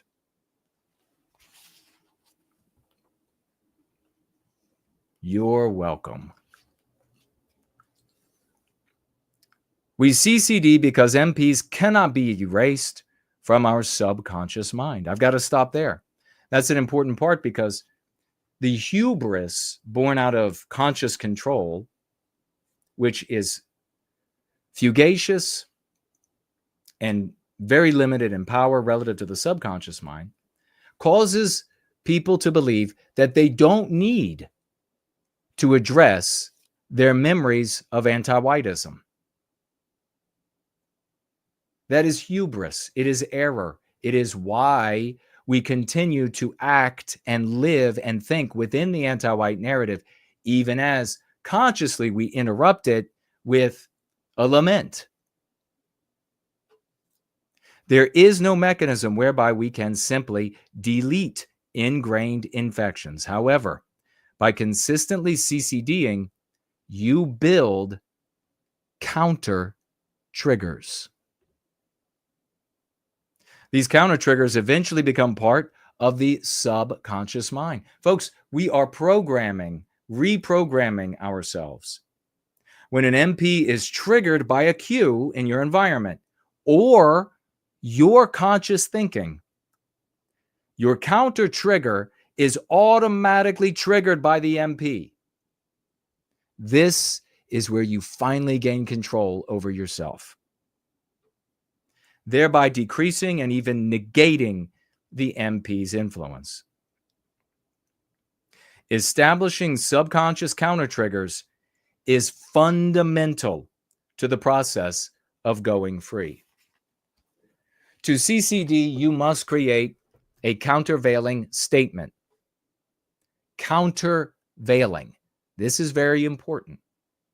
You can memorize MCs for MPs that you come across all the time. We have a whole list of them in here. We have some universal ones in this book, second edition, iteration 2. Once you get practiced enough, like our great swashbucklers, you'll be able to create them on your own. But the statement must be countervailing.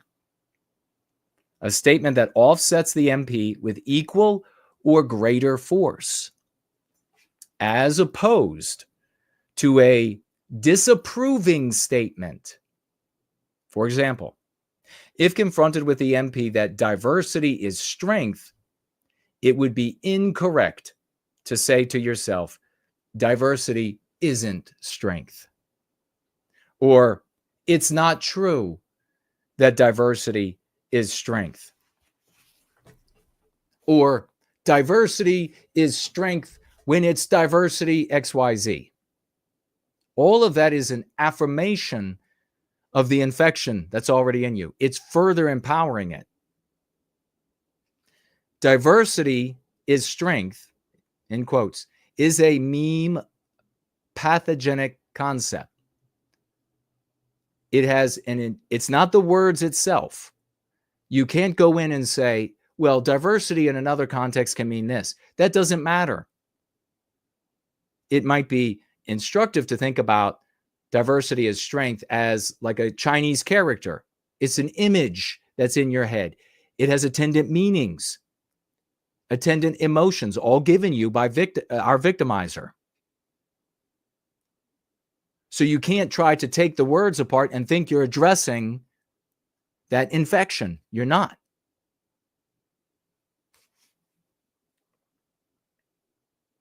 Rather, when confronted with the MP that diversity is strength, CCD with one or more of the following. Countervailing. Look it up if you're not sure when we're done. Diversity is weakness. Diversity is conflict. Diversity is discomfort. Diversity is white erasure. Diversity is dyssynergistic. Diversity is death. Again, this is what you're saying to yourself. This is the CCDing. You need to consciously say it again and again and again and again and again, far more times than you had to hear diversity is strength. Because diversity is strength happened in fiction repeatedly in numerous iterations, which is believed to be reality by the subconscious mind. So you're trying with a mantra. Now you can see how much of a challenge, why it is lifelong. Even when you think you've got it, you don't. A mantra is going to take far more effort than it took to insert by way of entertainment, i.e. reality, into the subconscious mind. Which again is a reason why we have such a hard time with our white brothers and sisters out there at the Vagues. Another reason. Let us consider another MP and how to CCD it when it's triggered. A fundamental MP that many other MPs are built upon is Western kind is uniquely responsible for slavery. When you encounter this MP in your environment, a plot point in a novel, a newspaper story, television show, movie trailer, etc., or in your own thoughts, reflecting on what you had learned about slavery at school, you must confront, challenge, dispel.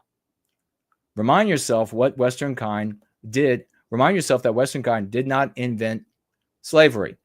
Slavery has been practiced around the world since prehistoric times. The white race ended slavery. That's a perfect CCD. That is the antithesis of the mean pathogen, isn't it?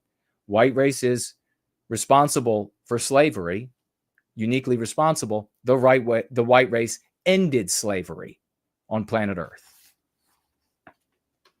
Every race has enslaved every other race. So I go on a little bit about on that on page 134. Here is another example of an MP infection. The sight of a shabby non-white neighborhood may trigger the thought that its inhabitants live in squalor and violence because our people, the white race, have disadvantaged them. Again, you must counter-assert. So, thinking along that same mind frame, what might you say there? What if you're in a car and you see a shabby neighborhood?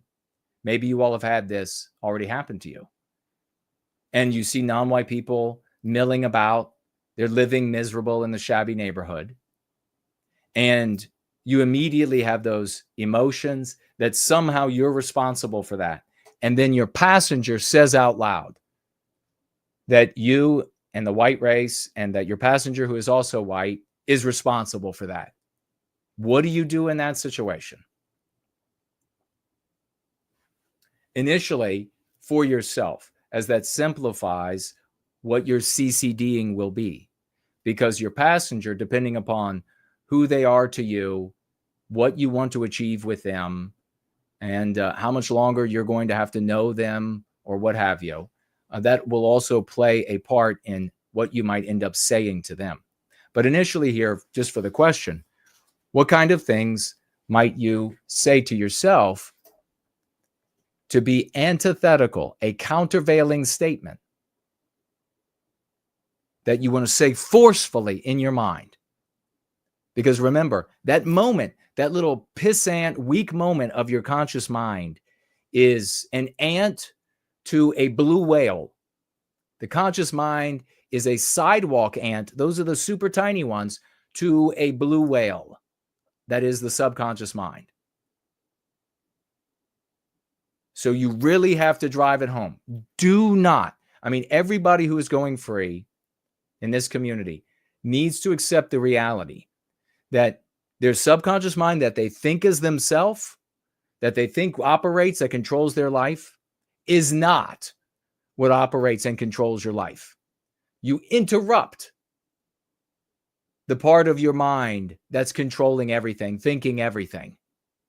You can only interrupt it. Make sure you hammer home to that personality, to that identity, what you want and need it to be.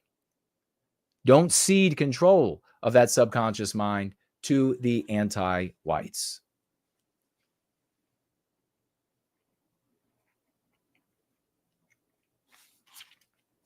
Especially when, as I go on and I talk about here in the book, especially when you have these attendant emotions associated with these mean pathogens. You attendant emotions of, for example, feeling the white guilt at looking at a non-white neighborhood that is poor and nasty and they're living in a wretched way. You need to, in particular, address that because of the power of these emotions. Feeling white guilt, feeling, and this is very common, and you'll have to admit it if you're honest with yourself, that when you hear or think a mean pathogen, you feel that what you've heard or what you're thinking is moral, it's good, it's handsome, it's pretty, it's the right thing. And you know that the people around you are thinking the same thing. And they are.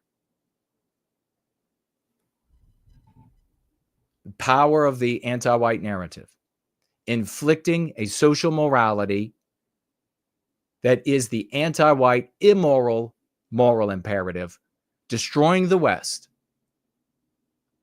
Each individual white person going into every circle of their life at work, in family, the sports team, the Catholic Church hierarchy, bringing with them all of that attendant poison, then you can begin to see how impossible all of the other notions are of recapturing our destiny. Political parties, occupied by whom? Martians, angels? A new pope, coming from where? And an entire hierarchy of the church growing from Mars, Pluto, angels. Where would you get the entities that would staff, or the hero that you would hope for, that would sit in the high seat and make everything right? Where would they come from? Because if they're coming from the brain poisoned environment of the anti-white narrative, they're going to act out anti-whiteism to a greater or lesser degree. And there can't be any anti-whiteism if we're going to survive, much less recapture our destiny. There can't be any anti-whiteism. Let me see what you have to say.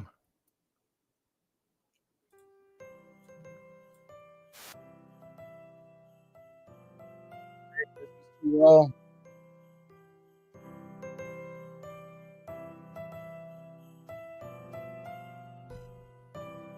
I'll see we have passed 400 here on Twitter, so that's good. Al Haindel, can you hear me all right, by the way, with the music playing? Have been listening with No White Guilt and celebrating my Bavarian Saxony American heritage. Awesome. As I strung the lights on the wild Christmas tree I cut in the mountains. How totally white is that? Big salute, man. Al Haindel, that's totally white of you. I love the white. I love the Western civilization. Let's see. CKO Freedom tags me, and it's tagging Westman Positivity. Gotcha. Well, it says, listening to you now, it strikes me that meme pathogen is very much akin to cult programming and people needing to be unwound from the cult language to recover. Exactly. It exactly is cult programming, but it's on a scale like has never been seen on planet Earth because of the power of the anti-whites and the nodes of power that they control to reach into every aspect of our lives. And the fact that white people who aren't anti-white didn't recognize this much earlier reveals that the ultimate source of it is the weakness in white people for this selfish individualism. We would have identified, it is indeed the sickness in us of selfish individualism that, of course, has been fanned into a much bigger flame by anti-whiteism. It is indeed that illness that you see at work in white people, whether they call themselves conservatives or wokies or progressives or whatever it is, Marxist communists, who are at war with Western kind, at war with our people who are living, have lived, and are yet to live. That's where we have to address it. If we don't address it there, everything else is superficial. Everything else is transitory.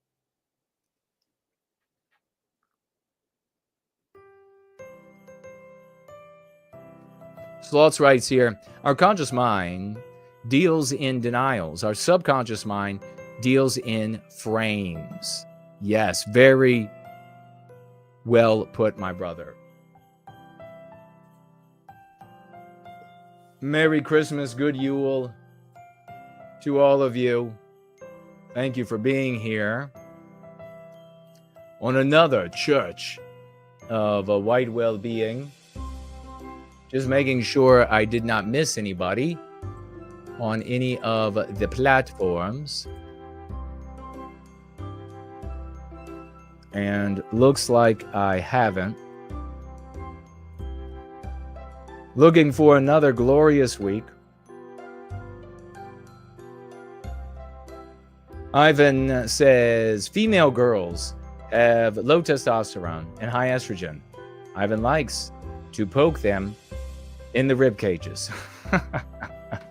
They squeak. Ivan does that, but that's part of why Ivan likes to do it. That's funny, brother.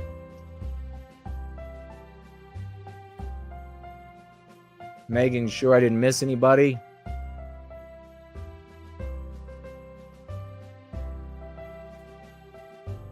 I think I've got everybody. Yeah. What are you going to be doing this week? December. It's Yule. It's Christmas. It's ours. It's our expression. And we make it whatever we want.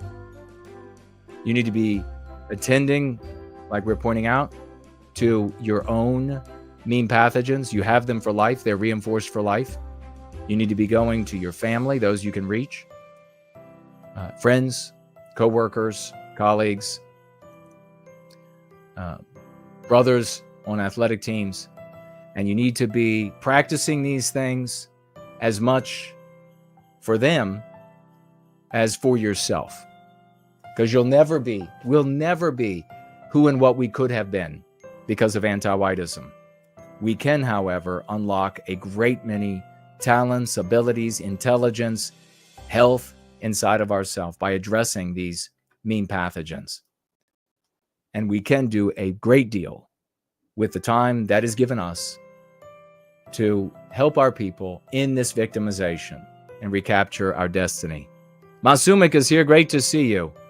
A big hello to you as well. Red Dog is here. Wonderful to see you. I'll be back on Wednesday. Don't forget that tomorrow, Mondays are for the Dragons. I will be in the live chats with Yiz the Unifier and the Great Four Null. I'm sure working on their scintillating shows. Embrace the spirit of the month. This energy is ours. We define it, not the anti-whites.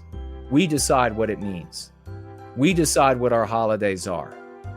That, more than anything else that we can do or ever will be able to do, is the recapture of our destiny. Because it is indeed a claim over who and what we are that enables everything else to come. God bless you all. Let's go free.